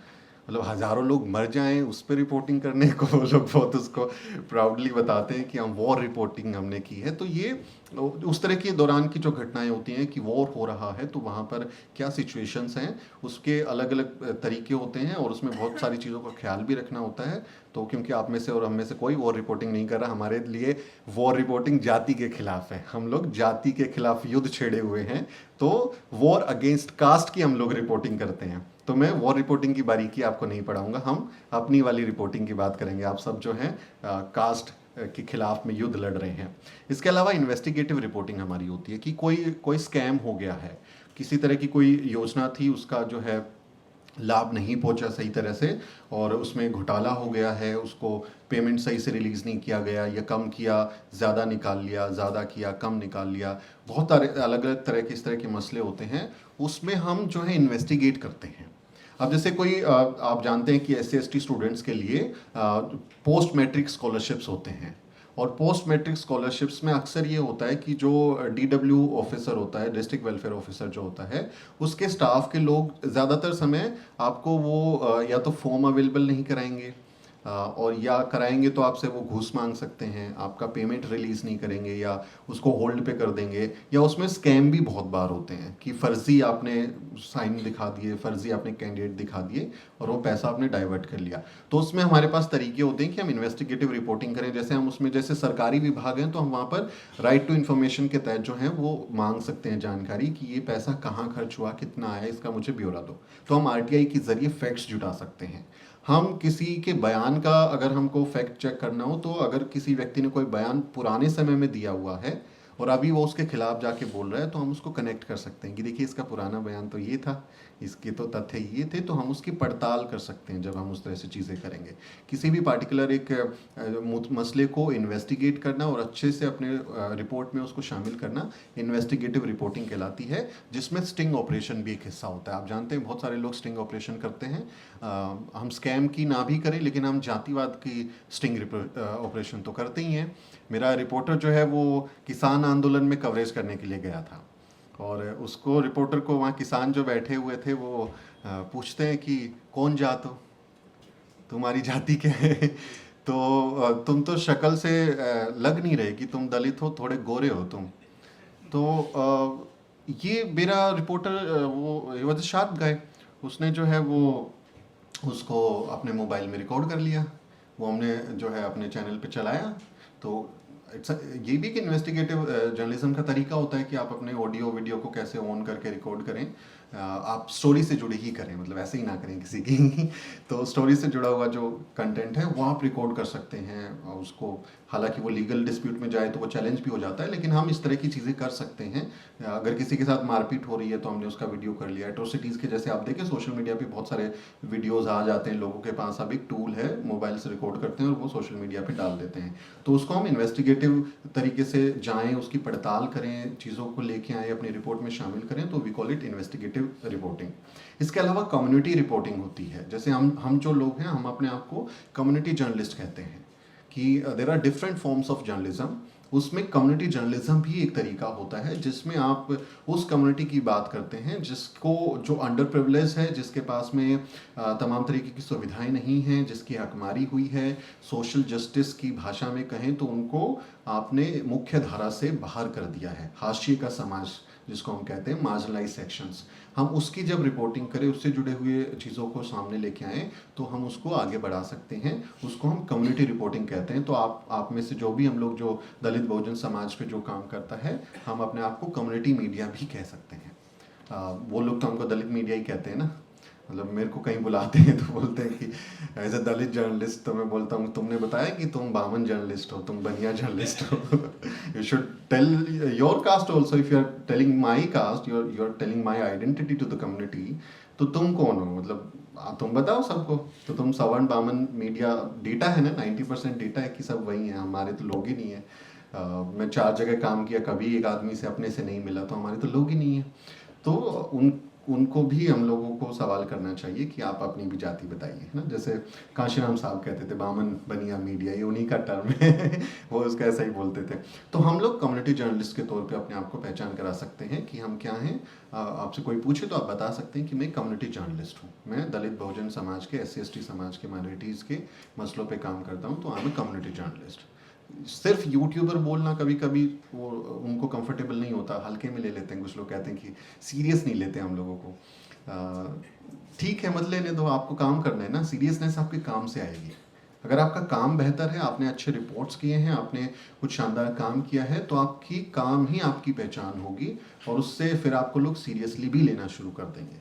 साल लग सकता है, 2 साल लग सकते हैं, 3 साल लग सकते हैं। आप जब अच्छा काम करेंगे, समाज भी, और हमारा समाज तो ऐसा है, कोई भी हो, किसी भी जाति का हो, किसी भी धर्म पंथ का कोई भी हो, किसी भी जेंडर का हो, आके बस एक बार जय भीम बोले, जय भीम, और हम उसको अपने माथे पे सजाते हैं, हम ताज बना लेते हैं उसको। बहुत बहुत इज्जत देता है हमारा समाज, बहुत बहुत लोगों को सम्मान देता है। इनको भले ही सदियों से सम्मान नहीं मिला, लेकिन सम्मान देने में हमारे लोग कोई कंजूसी नहीं करते, बहुत सम्मान देते हैं। किसी सवर्ण हीरो ने, हीरोइन ने बाबा साहब की टी शर्ट पहन ली तो हम कितने मंत्र वो हो जाते हैं कि अरे बाबा साहब का टी शर्ट पहन लिया, बहुत खुश हो जाते हैं तो हमारे लोग तो बहुत अच्छे से चीज़ों को दूसरों को भी करते हैं। तो हमें उस पर भी ध्यान रखना है कि हम लोग किस तरह की जर्नलिज्म जब कर रहे हैं तो वहाँ पर हमारी आइडेंटिटी, हमारा समाज, हमारा मसला, हमारा मकसद क्लियर होना चाहिए। जब हम अच्छा काम करेंगे तो हमको समाज सम्मान भी देगा। और आप सब, मैं तो जब जाता हूँ अमन भाई, जब जाते हैं कहीं तो कितना प्यार होता है। मतलब घर से लोग रोटी ले आते हैं हमारे लिए, खाना ले आते हैं कि आप खाना खा लीजिए, इतना प्रेम है। मैं तो सच में जब कहीं ग्राउंड में जाता हूँ तो हर कोई आदमी कहता है हमारे घर आ जाइए, आप थोड़ी देर के लिए आ जाइए, चाय पी लीजिए हमारे साथ में। कहीं बाहर मिल जाते हैं तो इतना रिस्पेक्टफुली लोग पेश आते हैं। कुछ लोग गाली भी देते हैं कि उसकी जो है खबर नहीं दिखाते, उसका नहीं दिखाते, तो उसको छोड़ दें, उसको। ठीक है, आप जो है अच्छी चीज़ों को ले लें, जो आपके काम की चीज़ हो उसको ले लें, और बाकी फालतू की चीज़ों को छोड़ दें, है ना, उसको इग्नोर कर दें। आप जब बेहतर काम करेंगे तो समाज आपका सम्मान भी करेगा, आपको इज्जत भी देगा, आपको सब चीज़ें देगा। समाज से ही हम लोग हैं, ये समाज ही है जो जिसने आज मुझे या आप में से सब लोगों को एक प्लेटफॉर्म पे लेके खड़ा कर दिया है कि हम आज जो है हम, मतलब मेरे दादाजी तो जूता चमड़े का उतार के जूतियाँ बनाते थे, हैं। आज उनका पोता देश की राजधानी में खड़ा होकर बात कर रहा है, अच्छा कोट पहना है। ये दुबई से सूरज मेरे लिए लेके आया था, डॉक्टर सूरज जो है, तो 15-20 हज़ार का सूट पहन के बात कर रहा है। तो ये हमारे लिए बदला है पिछले 70 साल में, जो भारत के संविधान में बाबा साहब की बदौलत, हमारे नायक नायिकाओं की बदौलत हुआ है। तो हमें, जब हम काम करेंगे, जब बेहतर काम करेंगे, तो हमें सम्मान भी मिलेगा, है ना। उसका हमेशा ख्याल रखें कि क्वालिटी कंटेंट, अच्छा काम हम लोग करें। इसके अलावा कम्युनिटी रिपोर्टिंग के बाद फाइनेंस रिपोर्टिंग आती है, जिसमें आप आर्थिक मामलों का, कि बजट एलोकेशन हुआ है, बजट में क्या है। अब जैसे हम लोग जब बजटिंग पे रिपोर्टिंग करते हैं तो हम ये नहीं बताते कि मोदी सरकार ने 2.5 लाख करोड़ रुपए का बजट दे दिया और 1 लाख करोड़ का रक्षा बजट दे दिया, 1 लाख करोड़ का जो है वो रेल बजट दे दिया। हम बताते हैं कि जो भारत में जो SC ST समाज के लिए जो बजट एलोकेशन होता है, उसमें पिछले साल के मुकाबले कितनी कटौती हुई है, या उस बजट का कितना हिस्सा आपने खर्च ही नहीं किया। सरकार क्या करती है कि बजट दे दिया 1 लाख करोड़ आपको, अब उसमें से खर्च किया 50,000 करोड़, और 50,000 करोड़ बजट में ही रख दिया, और फिर अगले साल दूसरा बजट दे दिया। अब वो जो पीछे वाला पैसा है उसको बोलेंगे कि ये खर्च नहीं हुआ, इसकी ज़रूरत नहीं थी, अब इससे क्या करेंगे, वो इससे सड़कें बना लेंगे। दिल्ली में जो कॉमनवेल्थ के लिए कई स्टेडियम बने हैं, वो SC ST बजट के एलोकेशन से बना है। आप जानते हैं दिल्ली की कई सड़कें अरविंद केजरीवाल सरकार ने SC ST के बजट एलोकेशन के पैसे से बनाई हैं। तो वो उसको बजट डाइवर्जन हम उसको कहते हैं, कि आप उसको डाइवर्ट कर देते हो बजट को, कि हमारा जो बजट हमारे लिए था, जिस काम के लिए था, आपने डाइवर्ट करके दूसरी जगह डाल दिया। और उसमें जो है चीज़ें हम पड़ताल करें, जब हम उसकी रिपोर्टिंग करें कि कितना बजट था, इस साल कितनी कटौती की गई है, क्या सिर्फ जो है सिर्फ ऐलान हुआ है, एलोकेट हुआ है कि नहीं हुआ है। क्योंकि कई बजट ऐसे होते हैं जो अनुमानित बजट होता है, कि वो एक्सपेक्टेड आपको बजट दे दिया जाता है, वो एक्चुअल फिगर आपके पास में नहीं होता है, तो वो एलोकेट हुआ कि नहीं हुआ, वो अपने आप में जो है। हमारे जो गेस्ट हैं, एक और डॉक्टर लक्ष्मण यादव आ चुके हैं, स्वागत है डॉक्टर लक्ष्मण। और ये भी आज आपको बहुत शानदार एक क्लास देने वाले हैं। तो हमें उस चीज़ का ख्याल रखना है, जैसे हम रिपोर्टिंग जब करते हैं बजट पे, तो हम उसमें बताते हैं कि SC/ST के लिए फंड्स कितना आया और इसमें से इतनी बड़ी आबादी है तो किसके इससे कितने आए। जैसे एक बार हमने बताया था कि point point point point point point point पर फिर 0.0000523 को इतना सा 54 से भी नीचे का पैसा हमारे लोगों के इससे आएगा जो हमारी आबादी है। तो ये आप 54 क्यों दे रहे हो हमारे लोगों को?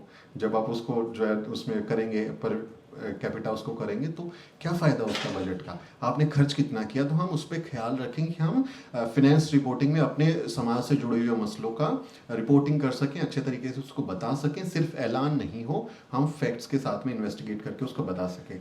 इसके अलावा जेंडर रिपोर्टिंग भी एक नया टर्म है, क्योंकि दुनिया तेज़ी से बदल रही है, जिसमें जाति और जेंडर की जो परिभाषाएं हैं वो बदल रही हैं और सबको मौके मिले, इसकी हमारी कोशिश है। और बहुजन जो आंदोलन है उसमें तो हमेशा जेंडर जस्टिस का सवाल रहा है। हमारे लोग जो हैं वो जेंडर के मसले पर हमेशा आगे रहे हैं। राष्ट्रपिता ज्योतिबा फूले ने सावित्री माई को खुद पढ़ाया और फिर सावित्री माई ने पूरे देश को पढ़ा दिया। तो हमारे जो लोग हैं वो घर परिवार वाले लोग हैं। बाबा साहेब, डॉक्टर अंबेडकर, माता रमाई साथ मिलकर आंदोलन चला रहे थे। डॉक्टर लक्ष्मण यादव कहते हैं ना कि मैं तो झोला उठाकर चला जाऊंगा, एक ऐसा व्यक्ति भी है। तो हमारे लोग झोला उठा के चले जाने वाले लोग नहीं है, हमारे लोग परिवार वाले लोग हैं, बीवी बच्चों वाले लोग हैं और आंदोलन करते हैं, कामयाब बनाते हैं। मान्यवर कांशीराम साहब ने इस मामले में बहुत उन्होंने जो है कुर्बानी दी, बहन जी ने बहुत कुर्बानी दी, उन्होंने अपने परिवार नहीं बसाए, लेकिन हमारे जो विरासत के लोग हैं वो परिवार वाले भी लोग हैं। उन्होंने बहुजन आंदोलन के लिए परिवार को चलाते हुए आगे बढ़ाया है। तो हमें इसी में जेंडर रिपोर्टिंग को भी शामिल करना है कि महिलाओं से जुड़े मसलों पे हम खास तौर पे अपनी रिपोर्टिंग का हिस्सा बनाएं। वहाँ जैसे इलेक्शन अगर है तो इलेक्शंस में महिला कैंडिडेट्स कितने हैं, कितने टिकट्स उन्होंने महिलाओं को दिए हैं, तो हम उस पर भी रिपोर्टिंग कर सकते हैं, उस पर भी हम अपनी स्टोरी कर सकते हैं कि सबसे ज़्यादा जेंडर जो रिप्रेजेंटेशन है वो किस पार्टी में। अब जैसे तेलंगाना में BSP ने जो है एक ट्रांसजेंडर कैंडिडेट को अपना टिकट दिया है, तो हम उस पर बात कर सकते हैं। LGBTQI पे हम बात कर सकते हैं, ट्रांसजेंडर्स के बारे में हम बात कर सकते हैं। जेंडर से जुड़ी हुई जो चीज़ें हैं उसमें हम लोग रिपोर्टिंग करें और अच्छी सेंसिटिव रिपोर्टिंग करें, अच्छी भाषा का इस्तेमाल करें। बबीता गौतम हमारे साथ हैं, वो आएंगी अभी, उनकी जेंडर पे एक स्पेशल क्लास है जेंडर रिपोर्टिंग पे, तो वो आपको बहुत डिटेल में जेंडर रिपोर्टिंग, एक दलित महिला जर्नलिस्ट के पर्सपेक्टिव से रिपोर्टिंग क्या होता है, जर्नलिज्म क्या होता है, उस पर वो बहुत अच्छी क्लास आपको करने वाली हैं। तो उसमें आपको और इंटरेस्टिंग तरीके से पता चलेगा। अब जो है रिपोर्टिंग में ख्याल क्या रखना होता है कि आपने रिपोर्टिंग जब करनी है तो कौन सी चीज़ें आपको ख्याल रखनी है। उसमें सबसे पहले तो ज़रूरी है न्यूज़ सेंस होना, कि आपको पता होना चाहिए कि खबर है क्या। आप किसी में भी आपने एफर्ट नहीं लगाएंगे ना कि कुछ भी मतलब वो खबर है कि नहीं और आपने 2 घंटे उसी में लगा दिया, 1 दिन उसमें लगा दिया। आपको पता होना चाहिए कि वो न्यूज़ है, न्यूज़ की परिभाषा क्या, जिसको बहुत सारे लोग जानना चाहते हैं, है ना। यानी वो मेरे टारगेट ऑडियंस को चली जाएगी, वो मेरे लोगों को समझ में आएगा, उसको लोग ज़्यादा देखना चाहेंगे। और आप जो यूट्यूबर वाली भाषा है क्लिक बेट उस पर रिव्यू वो व्यूज़ कितना आएगा, कि कितने लोग क्लिक करेंगे, RPM हमारा रेट क्या होगा उस पर आने के लिए, हमारे ज़्यादा विजुअल पे क्लिक कैसे होंगे, थंबनेल में देख के लोग देखेंगे। तो हमारी ये सेंस होनी चाहिए, न्यूज़ सेंस हमको आना चाहिए, तभी हम सेलेक्ट कर सकते हैं अपनी चीज़ों को, उसको आगे बढ़ाने के लिए। इसके अलावा हमको क्या करना है, सेकेंड चीज़ पे फैक्ट्स। जब आप फैक्ट्स बता रहे हैं तो वो डिस्टोर्टेड फैक्ट्स नहीं होने चाहिए, वो तथ्यों को तोड़ मरोड़ कर पेश करना गैर कानूनी होता है। ये अगर आप गलत तथ्य बताते हैं तो आपके खिलाफ केस दर्ज हो सकता है, इलीगल भी है, अनएथिकल भी है। जर्नलिस्ट के तौर पे सबसे बुरी बात यही मानी जाती है कि आप तथ्यों को गलत तरीके से पेश करें, है ना। जैसे ज़्यादातर भारत के मनु मीडिया, जिसको मैं मनुश्री मीडिया कहता हूँ, उसके लोग कर रहे हैं, वो तोड़ मरोड़ के चीज़ों को पेश करते हैं, गलत बयानी करते हैं, बयानों को तोड़ मरोड़ के पेश करते हैं। तो हम ऐसा नहीं करेंगे।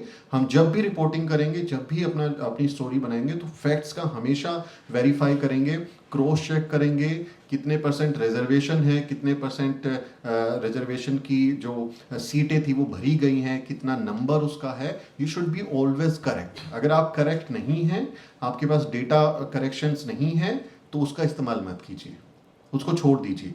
आप उसमें अनुमानित संख्या बता दीजिए, है ना, कि लगभग 500 लोगों ने ऐसा बोला या लगभग 15% लोगों ने ऐसा किया। Don't give the exact figure if you don't have.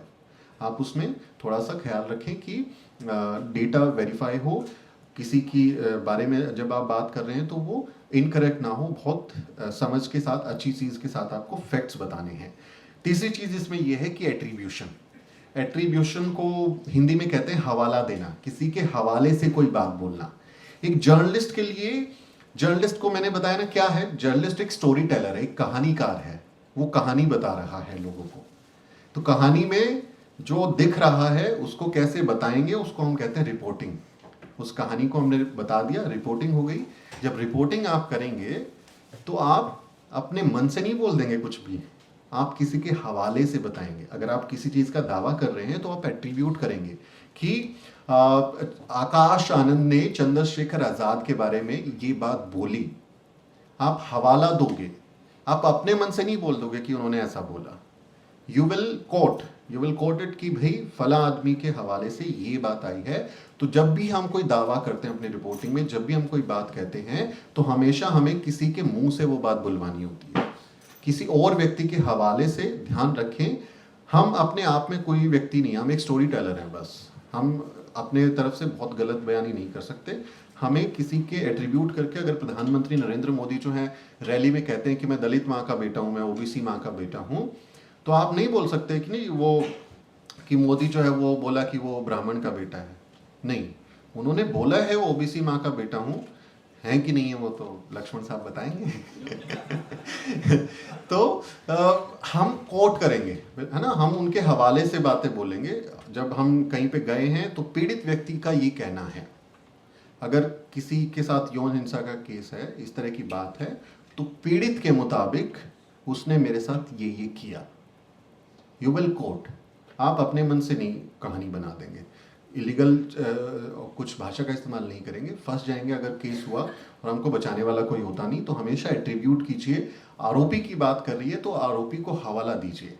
अब जैसे एक सोशल मीडिया पे पिछले दिनों एक बहुजन चैनल का चला था, वो उनके जो रिपोर्टर हैं वो आई गेस लखीमपुर खीरी के मामला था जिसमें 2 दलित बहनों के साथ में बलात्कार हुआ था, और उसको जो है वो रिपोर्टर उनका बोल रहा था कि ये लोग निर्दोष हैं, जबकि होना ये चाहिए था। मतलब एक जो जर्नलिस्ट है उसकी कोई हैसियत नहीं है कि वो किसी को सर्टिफिकेट देगा, वो किसी को निर्दोष या दोषी साबित कर देगा। आप हमेशा इस्तेमाल करेंगे ये आरोपी है, जब तक कोर्ट उसको दोषी करार नहीं देता। आप बोलिए ये रेप का आरोपी है, ये जातिवाद का आरोपी है, ये भेदभाव करने का आरोपी है, तो आप हमेशा उसके ऊपर आरोपी शब्द का इस्तेमाल करें, एलिजिडली शब्द का इस्तेमाल करें, so that you are away from saying something कि ऐसा है। तो आप जब ऐसी बात बोलें तो आप बोलें कि पीड़ित परिवार का ये कहना है, पीड़ित का ये कहना है। और आरोपी की जब बात हो रही है तो आप बोलेंगे आरोपी का कहना है कि मैं बेकसूर हूं। आप माइक उठा के नहीं बोल देंगे आरोपी बेकसूर है, आप कोई नहीं है, यू नो वन, है ना। तो ये हमेशा ध्यान रखें, जब माइक आप पकड़ते हैं तो बहुत जिम्मेदारी का काम है, बहुत जिम्मेदारी से आपको बात रखनी होती है। आपका एक शब्द आपको जेल पहुंचा सकता है, एक शब्द आपको प्रॉब्लम में डाल सकता है। तो you have to be very responsible जब आपके हाथ में न्यूज़ का माइक होता है या कोई भी वीडियो कंटेंट, बल्कि ट्वीट करते हुए, पोस्ट करते हुए, you should be very responsible. हमेशा अच्छी भाषा का इस्तेमाल कीजिए, उसका ख्याल रखिए कि आप एट्रीब्यूट करेंगे किसी को भी। इसके अलावा अगले पॉइंट है कि बोथ साइड्स ऑफ स्टोरी। आप जब इस तरह की खबर करते हैं तो पक्ष और विपक्ष दोनों की बात आपको करनी चाहिए। ऐसा नहीं कि एक ही पक्ष का। कई बार होता है कि हम लोग से कांटेक्ट नहीं कर पाते हैं। अब जैसे सोशल मीडिया पे कोई वीडियो वायरल हुआ एट्रोसिटी का, तो हम किसी तरह से परिवार से तो कनेक्ट हो जाते हैं, क्योंकि उस इलाके के जो बहुजन संगठन होते हैं उनसे हम संपर्क करते हैं या हमारे रिपोर्टर्स वहाँ होते हैं। लेकिन कई बार आरोपी की तरफ से नहीं होता है, तो उसका जो है हम बता दें अपनी रिपोर्ट में, जब या तो न्यूज़ रिपोर्ट लिख रहे हैं या वीडियो बना रहे हैं, तो हम उसमें बता दें कि आरोपी से बात नहीं हो पाई, आरोपी ने हमारा फ़ोन नहीं उठाया, आरोपी ने बात करने से मना कर दिया, आरोपी का कहना है कि ये सब बकवास है, मैं बेकसूर हूँ। तो आप उसकी साइड का भी बात कीजिए, और अगर संभव है तो उससे बात कीजिए, गो एंड मीट देम, उससे आप बात कीजिए, उसका वर्जन लीजिए। वो एक अच्छी रिपोर्ट का पैमाना होता है कि आपने दोनों साइड्स को बताया, अदरवाइज वो एक तरफा रिपोर्ट हो जाती है। तो हमें बहुत सावधानी से उसमें अगर आपको लगे कि वहाँ खतरा है जाने से, वहाँ पे आपके ऊपर हमला हो सकता है या कोई बात हो सकती है, तो आप अवॉइड कर सकते हैं। बट आप अपनी रिपोर्ट में ये बात बता दें कि हमने आरोपी पक्ष से हम लोग बात नहीं कर पाए, दोनों साइड का जिक्र करेंगे तो एक अच्छी न्यूज़ रिपोर्ट आपकी बन सकती है। इसके अलावा न्यूट्रलिटी, यानी कि आप पक्षपात नहीं करेंगे। जब भी आप जाएंगे, हम क्योंकि इमोशनल हैं, और जब कास्ट एट्रोसिटीज़ या इस तरह के सेक्सुअल असोल्ट के जो मसले होते हैं, उसमें हम जब जाते हैं तो बहुत परेशान होते हैं। हम सब जानते हैं क्योंकि हम हमारे परिवार हैं, हमारे आए दिन यही सब होता है, लेकिन हम उसमें न्यूट्रल रहेंगे।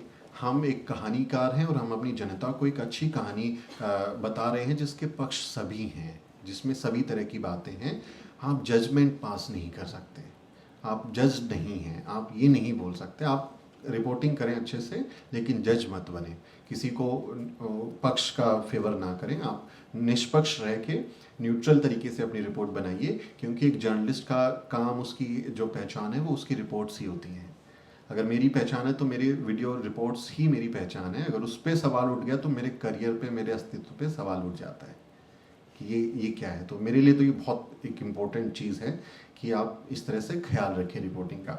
इसके अलावा इम्पैक्ट का भी हमें ख्याल रखना रहता है अपनी स्टोरी में। जब हम न्यूज़ रिपोर्टिंग करते हैं तो इम्पैक्ट, जो हमारी रिपोर्टिंग है उसका प्रभाव कितना होगा। अब जैसे दो समाज में अगर झगड़ा है, अगर एट्रोसिटी हुई है, और हमारी न्यूज़ रिपोर्ट इतनी सनसनीखेज हो जाए कि उनके बीच में झगड़ा हो जाए, ये हम नहीं चाहेंगे।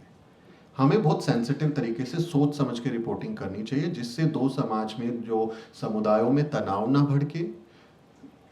भड़काऊ भाषा का इस्तेमाल हम लोग नहीं करेंगे। हम जो है पार्लियामेंट्री भाषा का इस्तेमाल करेंगे और उसका असर देखेंगे, क्योंकि आप किसी इलाके में हैं, आप तो रिपोर्टिंग करके चले गए, और वहाँ हमारे लोग हैं, उनके ऊपर अगर एट्रोसिटी होती है तो उसका जिम्मेदार कौन होगा, उनको कौन बचाने के लिए आएगा। तो हमें, जब हम स्टोरी करते हैं तो हमें उसके इम्पैक्ट को भी ध्यान में रखना चाहिए कि उसका इम्पैक्ट क्या होगा। कहीं उसका नेगेटिव इम्पैक्ट तो नहीं हो रहा है, वो किसी के लिए खतरे की बात तो नहीं है। जिससे मैं स्टोरी कर रहा हूँ उस व्यक्ति की पहचान जाहिर हो के उसके ऊपर खतरा तो नहीं है। हमें उसका समाज पर क्या असर पड़ेगा, उसका कानून पे असर क्या पड़ेगा, क्या वो उसके ऊपर FIR दर्ज हो सकती है। तो हमें इन चीज़ों को भी ध्यान में रखना चाहिए। इम्पैक्ट पर भी बहुत ज़रूरी है कि हम उसका ख्याल रखें। तो रिपोर्टिंग में ये बात ऐसी है जिसका ख्याल रखना बहुत ज़रूरी है। इसके अलावा बस मैं अभी ख़त्म कर रहा हूँ, फिर डॉक्टर लक्ष्मण के पास हम आएंगे। हमारा रिपोर्टिंग का, जर्नलिज्म का एक बेसिक फंडामेंटल है कि जब हम रिपोर्टिंग करते हैं, जब हम कोई न्यूज़ रिपोर्ट बनाते हैं, तो उसका एक फॉर्मूला है 5W 1H। तो 5 W होते हैं और एक H होता है। रिपोर्टिंग का, न्यूज़ का कोई भी एक सिंपल सा चीज़ें होती है, जिसमें W है हु इज इन्वॉल्व, वेयर कहाँ पे हुआ कोई चीज़, व्हाट क्या हुआ था, व्हेन कब हुआ था, वाई क्यों हुआ था। तो ये 5 आपके W हो गए, और H में हाउ कैसे हुआ। ये आपकी किसी भी न्यूज़ रिपोर्ट के 6 चीज़ें हैं। 5W 1H ये होना ही चाहिए। जब आप कोई भी रिपोर्ट बनाते हैं, उस रिपोर्ट को कंप्लीट हम तभी मानते हैं जब उसमें 5W हो और एक H हो। कैसे होगा, अब जैसे ये बहुजन यूट्यूबर मीट हो रहा है, अब देखिए बराबर में मैंने जो है वहाँ पे इस तरह से स्लाइड्स के साथ साथ लिखा है। तो हु जो है, आज का जो हु है, ये बहुजन यूट्यूबर मीट किसने ऑर्गेनाइज किया है, द न्यूज़ वीक ने। हु में आ गया द न्यूज़ वीक। अब कहाँ आयोजित किया गया है, दिल्ली में, है ना। तो जब आप किसी को बताते हैं तो ये तो मूल है, ये तो आपको बताना ही पड़ेगा। किसने किया, न्यूज़ वीक ने किया। कहाँ किया, दिल्ली में किया। क्या किया, बहुजन यूट्यूबर मीट किया। वैन कब किया, 4-5 नवंबर 2023 को किया। क्यों किया, यूनिटी के लिए, यूनाइट करने के लिए, ताकि हम आपस में जुड़ सकें, कोलैबोरेशंस कर सकें। कैसे किया, अब H हाउ, कैसे किया, ट्रेनिंग एंड वर्कशॉप। हमने मीडिया ट्रेनिंग और वर्कशॉप्स किए। तो आप जब एक न्यूज़ रिपोर्ट बनाएंगे तो कैसे बनाएंगे, द न्यूज़ वीक की ओर से दिल्ली में बहुजन यूट्यूबर्स मीट का आयोजन किया गया, और इसको आयोजन करने का मकसद ये है कि देश भर के बहुजन यूट्यूबर्स और क्रिएटर्स के बीच में मेलजोल बढ़े, उनके बीच में तालमेल बने और एक एकता कायम हो। और ये आयोजन दिल्ली में सुजीत भवन में 4-5 नवंबर 2023 को किया, और इसमें जो हमारे साथी पार्टिसिपेंट्स हैं उनको मीडिया ट्रेनिंग और वर्कशॉप दी। तो जो ये मैंने बात बोली, इसमें 5W आ गए और एक H आ गया। तो किसी भी तरह से जब आप किसी भी रिपोर्टिंग को करेंगे तो ध्यान रखें कि ये 5W 1H आपकी रिपोर्टिंग का बेसिक है, ये उसमें होना चाहिए। Thank you. ये स्लाइड्स मेरी आ गई कि क्वेश्चन सेशन। तो हम टाइम मुझे एक बार बताऊँ मैं, how much time we have left. 11:37 हो गए, ठीक है। तो हालांकि हम लेट हो गए हैं 10 मिनट, बट ठीक है, 10 मिनट के लिए सवाल जवाब रखते हैं। If anybody have any question they can ask me. जैसे कि इंटरव्यू लेने के लिए तो हम खुद भी प्रिपेयर हो जाते हैं और सामने वाले को भी बता देते हैं इस टॉपिक पे बात करेंगे, और कभी कभी ना भी हो तो तब भी वो चीज़ें हो जाती हैं। लेकिन चैलेंजेस होते हैं जब हम पब्लिक प्लेस पे जाते हैं, क्योंकि वहाँ हमारे लोग नहीं होते, हम कोई एजेंडा सेट करके नहीं जाते हैं, तो वहाँ हमें बात करना हो हमें किसी भी टॉपिक, ज़्यादातर तो चुनाव पे ही बात करना होता है। तो अगर हम ओपिनियन पोल कर रहे हैं जो पब्लिक है, पब्लिक प्लेस पे, तो उनसे बात करने के लिए हमें क्या चीज़ें प्रिपेयर करके जाना पड़ेगा, क्या उन्हें बताना पड़ेगा ताकि वो हमसे कंफर्टेबल हो बात करने के लिए, कैसे वो चीज़ें हो। ये काफ़ी इंटरेस्टिंग सवाल है रोशनी। और जब हम कहीं पे भी जाते हैं रैंडमली, तो रैंडमली जाते ही एकदम से बॉम्बार्डमेंट शुरू मत कर दीजिए। आप कहीं जा रहे हैं तो एकदम से ऐसा नहीं है कि माइक खोल के और आपने सवाल जवाब शुरू कर दिया। 5-10 मिनट वहाँ खड़े रहिए और उसके माहौल को समझिए कि वहाँ पे किस तरह की बातें हो रही हैं, किस तरह के लोग हैं, और आप अपनी एक ऑडियंस को सेलेक्ट कीजिए। जब आप एक दो आदमी को सेलेक्ट कर लेते हैं कि मुझे इससे बात करनी है, या जैसे किसी ने, आप किसी रैली में गए हैं किसी की कवर करने, और कोई जो है वो मुखौटा पहन के आ गया है, कोई रावण बन के आ गया है, कोई आज से किरदार आते हैं, कोई जैसे बसपा की रैली में बहुत सारे लोग नीला पेंट लगा के आ जाते हैं। तो इस तरह का कोई कैरेक्टर पकड़ लीजिए। जब आप पब्लिक प्लेस में हैं आप उससे बात कर सकते हो। जब आप कैमरा ऑन करते हैं तो बहुत सारे लोग आ जाते हैं। आप जब इलेक्शन में ओपिनियन पोल के लिए जाते हैं, या वोक्स पॉप जिसको हम कहते हैं, कि आप जनता से वोक्स पॉपुली करते हैं, आप उनसे बातचीत करते हैं, और उसमें भी आपको कुछ समय 5 मिनट 10 मिनट लगा के आपको एक दो बंदे को पहचान करनी चाहिए जिससे आप बात कर सकें। उसको जाके अपना परिचय दीजिए, हालचाल पूछिए, उससे बात कीजिए, उसको कंफर्टेबल कीजिए। और जब आप माइक लेके शुरू होंगे तो आप जानते हैं कि 10-20 लोग अपने आप ही, भारत में ये माइक के प्रति, कैमरे के प्रति अलग दीवानगी है, और लोग इकट्ठे हो जाते हैं, है ना। जैसे ही होगा शुरू और सब लोग इकट्ठे हो जाते हैं। बट इनिशियली आप जब जाएंगे तब आपको थोड़ी मेहनत करनी पड़ेगी, वो ध्यान रखें। दूसरा, जब आप उनसे सवाल जवाब कर रहे हैं तो आपको जनता का मूड पता होना चाहिए कि क्या इस बात पे सवाल पूछा जा सकता है, या ये मेरे ऊपर हमला कर सकते हैं। ये कभी कभी हम थोड़ा उसको एग्रेसिव करने के लिए, वो अगर पिच चल रही है तो हम उसमें डाल देते हैं, क्योंकि हमें वो कंटेंट चाहिए होता है। जैसे गुजरात में, मैं और मोहित जब रिपोर्टिंग कर रहे थे, तो गुजरात में सामान्य एक पार्क के बाहर कुछ युवा बैठे हुए थे, उनसे हम लोगों ने बातचीत करी, 5-10 मिनट बात की, फिर हमने उनके साथ चर्चा की। बाद में पता चला उसमें बहुत सारे आरएसएस के जो लोग थे वो आ गए, जो लड़के थे, और वो उनके साथ मेरा बहुत हीटेड आर्ग्यूमेंट हो गया। वो बोले कि दलित जो है वो हिंदू होते हैं, मैं बोला कि नहीं होते हैं। तो हमारा काफ़ी हीटेड आर्ग्यूमेंट हुआ, और उनके करीब 8-10 वो आरएसएस के लोग थे। तो मेरे को ये अंदाज़ा लगाना पड़ता है, जब, क्योंकि आपके पास एक खासियत क्या होती है कि आपने सवाल पूछा और माइक उधर कर दिया।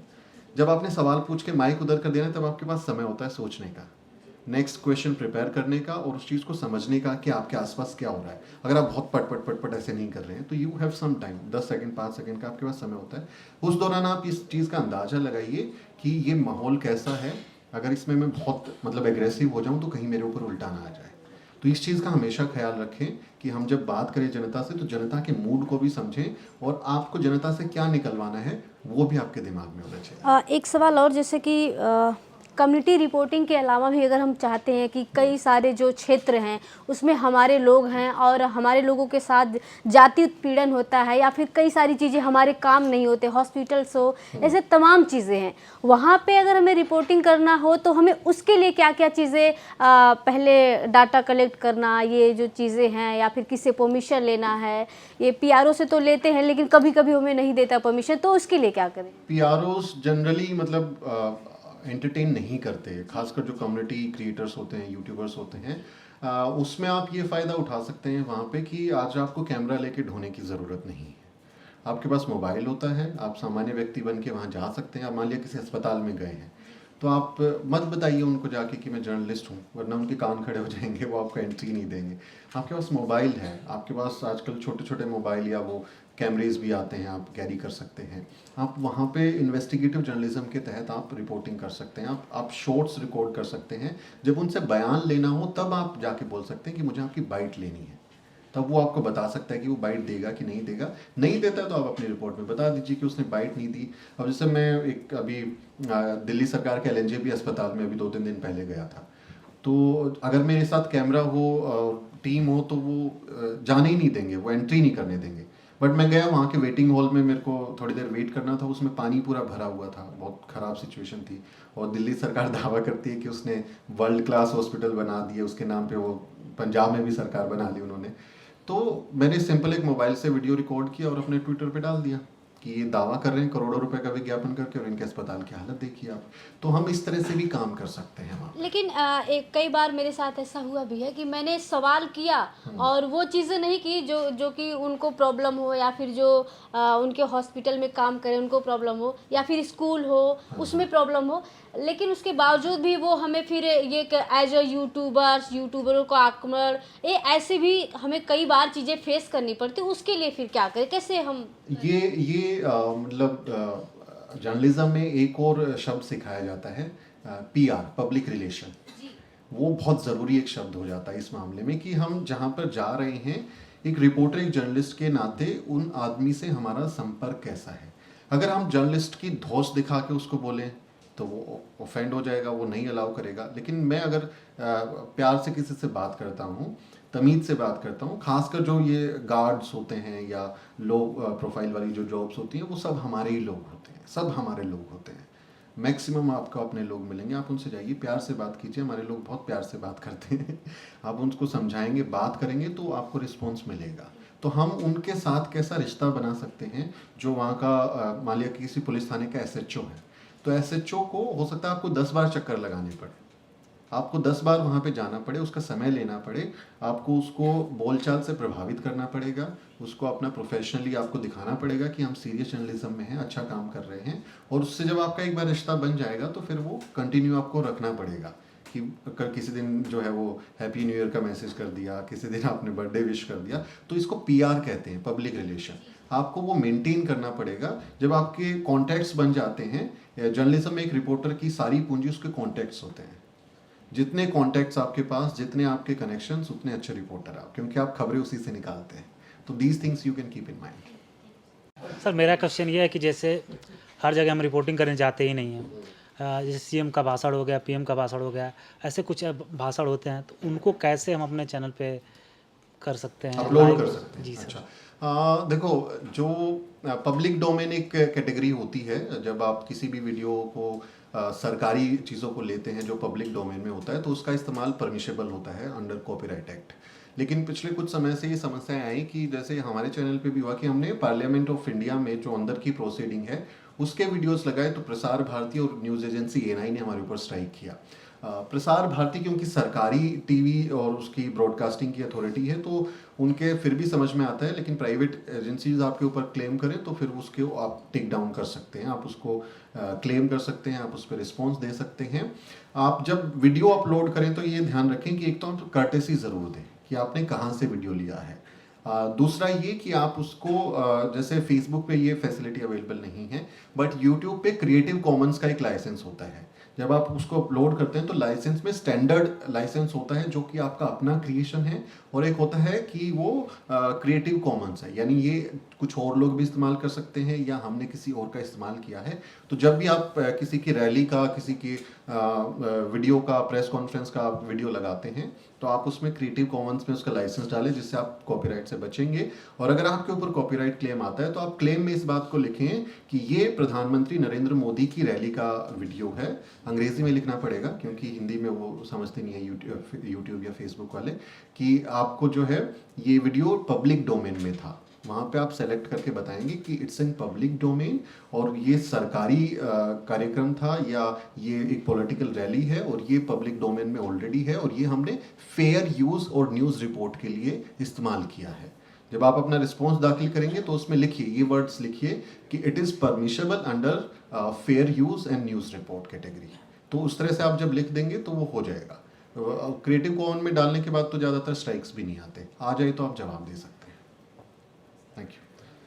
Last question please. Yes sir, जब हम किसी व्यक्ति का पर्सनल इंटरव्यू करते हैं तो उनमें किन किन बातों का ध्यान रखना पड़े और एक अच्छा शुरुआत कैसे करें सर? Wow, nice question. किसी व्यक्ति को जब हम इंटरव्यू करने जाते हैं तो हमारी जो सारी कोशिश है वो होनी चाहिए कि हमें उससे निकलवाना क्या है। तो आप ऑलरेडी अपने दिमाग में ये बात बना के जाते हैं कि हमें उससे क्या चीज़ें निकलवानी है। अनलेस वो किसी की तारीफ़ का इंटरव्यू हो तो आप उसकी बड़ाई करते रहें, वो काम हमें नहीं करना है। तो हमें सबसे पहले अपने सवालों को जहन में रखना चाहिए कि हम उससे क्या निकलवाना चाहते हैं, हमारा मुद्दा क्या है। हम उस मुद्दे से जुड़े हुए सवाल करें उस व्यक्ति से, और उससे जुड़े हुए अलग अलग तरह के सवाल करें, क्योंकि बहुत बार ये होता है कि कोई डायरेक्ट उसका जवाब देता नहीं है, क्योंकि वो भी तो चतुर लोग हैं ना, मतलब ऐसा नहीं है कि हमने सवाल किया और वो हमारे सवालों में फंस गए। तो आपको जो उस व्यक्ति से निकलवाना है उससे जुड़े हुए आपके पास घुमा घुमा के 4-5 तरह के सवाल होने चाहिए। अगर आपका जवाब मिल गया तो आप उन सवालों को अवॉइड कर दो, नहीं मिला तो आप घुमा के फिर से किसी तरह से वो सवाल पूछ लीजिए। वो ख्याल रखें। आप उसके साथ में प्रेजेंटेशन का ख्याल रखें कि आप जो फ्रेम आपके बन रहे हैं, वीडियो फ्रेम्स, वो कितने अच्छे हैं, विजुअली वो कितना रिच लग रहा है, लाइटिंग अरेंजमेंट्स कैसे हैं, कैमरा सेटअप कैसा है, इसका इंटरव्यू में ख्याल रखना होता है। आपकी जो सवाल हैं वो सरल होने चाहिए, उसको समझ में आ जाने चाहिए। उसके अलावा आप जो है अपना खुद का गेटअप वगैरह, कपड़े, इस तरह का भी ख्याल रखना होता है इंटरव्यू में, जब खासकर वीडियो शूट आप कर रहे हो, कि आपकी लाइट और बैकग्राउंड से वो कंट्रास्ट में तो नहीं जा रहा है कि आपका बैकग्राउंड में, जैसे मैं वाइट ही पहन के आ जाऊँ तो मैं दिखूंगा ही नहीं इसके ऊपर, है ना, तो उसके ऊपर मेरे कपड़े कैसे होने चाहिए, वो उसका आपको ख्याल रखना पड़ेगा। और प्रोफेसर दिलीप मंडल पिछली बार कह के गए थे ना कि थोड़ा मेकअप भी कर लीजिए जो लोग आए थे उन्होंने बताया था ये बात कि थोड़ा फाउंडेशन लगा के आइए, और उन्होंने बोला था कि मैं भारत के बहुजन यूट्यूबर्स को देश के सबसे शानदार क्रिएटर्स के तौर पे और प्रेजेंटर्स के तौर पे देखना चाहता हूँ। तो हम अपनी शैली, अपनी चीज़ों पे भी काम कर सकते हैं, बट मेन चीज़ है सवाल। आपका सवाल एकदम बढ़िया होना चाहिए, तो आप अपने काम के बाद निकाल लोगे उससे। अच्छा, शुरुआत कैसे करें सर? शुरुआत का स्टाइल होता है बेसिकली, मतलब everybody has their own style, कि मैं कैसे अपना शुरुआत करूँगा। उसमें मतलब कुछ सिखाने वाली बात नहीं होती। आप जब प्रैक्टिस करते हैं, आप लगातार जब काम करते हैं, तो आपका अपना एक स्टाइल डेवलप हो जाता है ना। जैसे आप देखते हैं कि हमारे जो नवीन भाई आर्टिकल 19 वाले, वो कल उनकी स्क्रिप्टिंग पे क्लास होने वाली है। Is a great guy in terms of script. उनकी स्क्रिप्ट स्कूलों में भी हम लोग मीडिया स्कूल्स में भी पढ़ाते हैं। वो कल स्क्रिप्टिंग पे क्लास देने वाले, तो उनका जब इंट्रो आप देखते हैं तो वो क्या बोलते हैं, जय भीम जोहार, वो कई तरह का बोलते हैं, आदाब, सत श्री अकाल, जय भीम जोहार, मेरा नाम है नवीन कुमार। तो everybody has their own style कि आप कैसे उसको ओके करोगे। जैसे मेरा स्टाइल है, जय भीम, स्वागत है आपका द न्यूज़ वीक पर, आज मेरे साथ हैं ये। तो everybody has their own style, तो आपको अपनी स्टाइल पे थोड़ा काम करना पड़ेगा, और धीरे धीरे वो डेवलप हो जाता है over the period of time. Thank you so much. मुझे उम्मीद है कि मेरी क्लास से ज़रूर आपको कुछ से सीखने को मिला होगा। अगर मैं नहीं सिखा पाया तो उसके लिए मैं माफ़ी चाहता हूँ।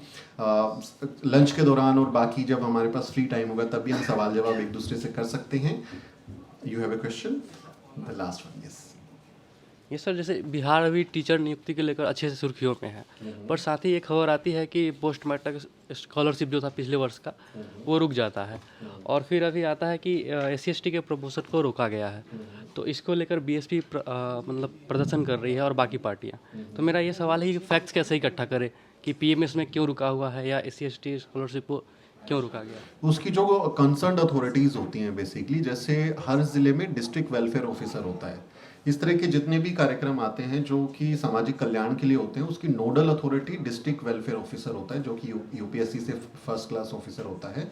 आप उससे सवाल जवाब कर सकते हैं। अगर वो नहीं जवाब देता है तो राइट टू इन्फॉर्मेशन के तहत आप उसमें जो है वो दे सकते हैं उसको आवेदन, कि वो आपको फैक्ट्स दे वहाँ पर।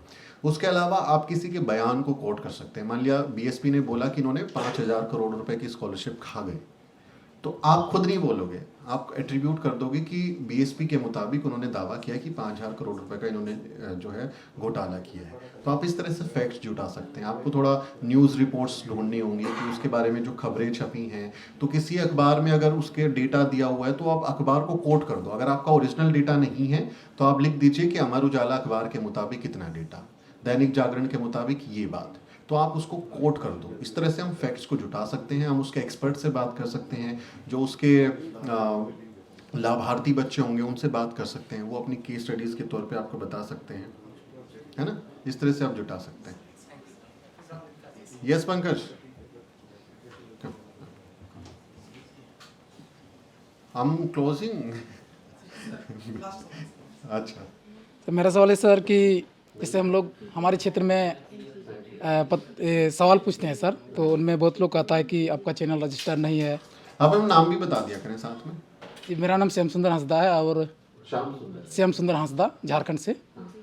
सर, चैनल रजिस्टर इसमें बोलता है कि चैनल रजिस्टर आपका नहीं हुआ है, फिर ID आपका नहीं है, फिर रिपोर्टिंग मतलब कहाँ कहाँ नहीं कर सकते।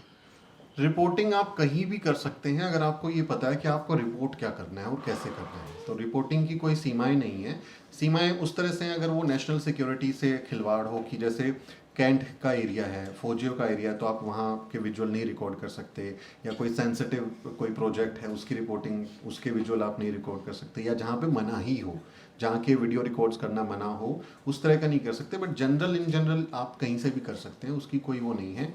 जहाँ तक सवाल है कि वो आपको सीरियसली नहीं लेते हैं, उसमें देखो, अब चूंकि भारत सरकार ने डिजिटल मीडिया एथिक्स कोड लागू कर दिया है, तो अभी सभी मीडिया ऑर्गेनाइजेशन जो न्यूज़ का काम कर रही है उसको अपने आप को रजिस्टर कराना होता है।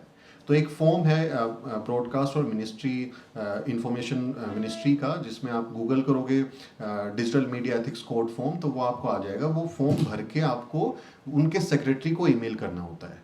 तो आपको उनको बताना होता है कि हम ये काम इस इलाके में कर रहे हैं, अपनी टीम, अपना एड्रेस, बेसिकली आपकी पूरी जानकारी वहाँ पे जाती है सरकार के पास में। तो आप उसको कंसीडर कर सकते हैं that we have shown our information to the government, हम गवर्नमेंट को हमने बताया है। इसके अलावा आप अपने जो संस्था है उसको रजिस्टर करा सकते हैं। जैसे आप उसको कंपनी बना सकते हैं, आप उसको प्राइवेट लिमिटेड कंपनी बना सकते हैं, आप उसको सेक्शन 8 की कंपनी बना सकते हैं, आप उसको LLP में बना सकते हैं, आप प्रोप्राइटरशिप में जा सकते हैं। आपको उस नाम को उसको रजिस्टर करना पड़ेगा, जिससे आपके अगेंस्ट में अगर कोई केस करना चाहे तो वो उसको एक पार्टी बना सके। तो आप अपने को चाहे वो ट्रस्ट के तौर पे रजिस्टर करा लो, सेक्शन 8 पे करा लो, किसी तरह से आपको प्रोप्राइटरशिप तो बहुत आसान है, मतलब वो कहीं पे भी आराम से हो जाती है, एक आदमी भी उसमें बन जाता है। प्रोप्राइटरशिप पे चले जाओ तो आप एक लीगल एंटिटी जब बन जाते हो तो देन यू कैन शो कि हाँ हम लोग रजिस्टर्ड हैं। इसके अलावा मीडिया के लिए ये मान्यताएं ज़रूरी हैं कि वो डिजिटल मीडिया का अगर वो काम कर रहे हैं तो वो किसी बड़ी ग्रीवेंस रिड्रेसल कमेटी के सदस्य हों। जैसे आपको पता होगा डिजीपब नाम की एक संस्था है देश में, जिसमें ज़्यादातर जो डिजिटल मीडिया के जो प्लेटफॉर्म्स हैं वो वहाँ पर उसके मेंबर्स हैं। सरकार ने जो नई गाइडलाइन जारी की है उसके मुताबिक आप जब कंटेंट बनाते हैं तो उसकी शिकायत के लिए अगर कोई व्यक्ति आपके कंटेंट से खुश नहीं है तो वो आपसे शिकायत कर सकता है। तो आपको उसका ईमेल आईडी और एक आदमी प्रोवाइड कराना पड़ता है जिससे वो आपकी शिकायत कर सके। तो आपकी एक इंटरनल ग्रीवेंस रिड्रेसल कमेटी होती है, व्हाट यू कॉल इट, शिकायत निवारण समिति है ना, वो आपकी इंटरनल होती है। इसके अलावा आप अगर वो आपकी जवाब से संतुष्ट नहीं है तो फिर वो आपकी शिकायत उस संस्था से करेगा जिसके आप सदस्य हो। वो वहाँ पे रिटायर्ड हाई कोर्ट के जज होते हैं जो ओम्बड्समैन की भूमिका में होते हैं, तो वो उसको शिकायत कर सकता है। वहाँ पे भी नहीं होता तो फिर वो सरकार से या कोर्ट में जाके आपकी शिकायत कर सकता है। तो आपको इन सब का सदस्य बनना पड़ता है, तो आप लीगली सिक्योर हो जाते हैं। हाँ, तो इस तरह से उनका ख्याल रख सकते हैं आप, है ना। Thank you so much, thank you. साथियों, अगर आपको द न्यूज़ वीक का काम पसंद है और आप चाहते हैं कि हम यूं ही अम्बेडकरवादी पत्रकारिता करते रहें तो हमारी आर्थिक मदद जरूर करें। आप अपनी स्क्रीन पर दिखाई दे रहे इस QR कोड को स्कैन करें और न्यूज़ वीक फाउंडेशन के खाते में अपनी दान की राशि भेजें।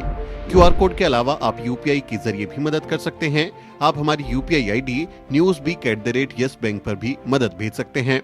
इसके अलावा आप हमारे अकाउंट में भी मदद भेज सकते हैं। खाते का नाम है news week foundation, account number है 02358800000640।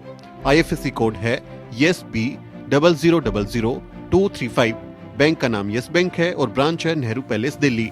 आप डोनेशन के एवज में इनकम टैक्स में भी छूट पा सकते हैं। डोनेशन की रसीद पाने के लिए ट्रांजैक्शन का स्क्रीनशॉट हमें भेजें। टाइप करें डोनेशन स्पेस आपका नाम और हमें 8595794224 पर व्हाट्सएप करें।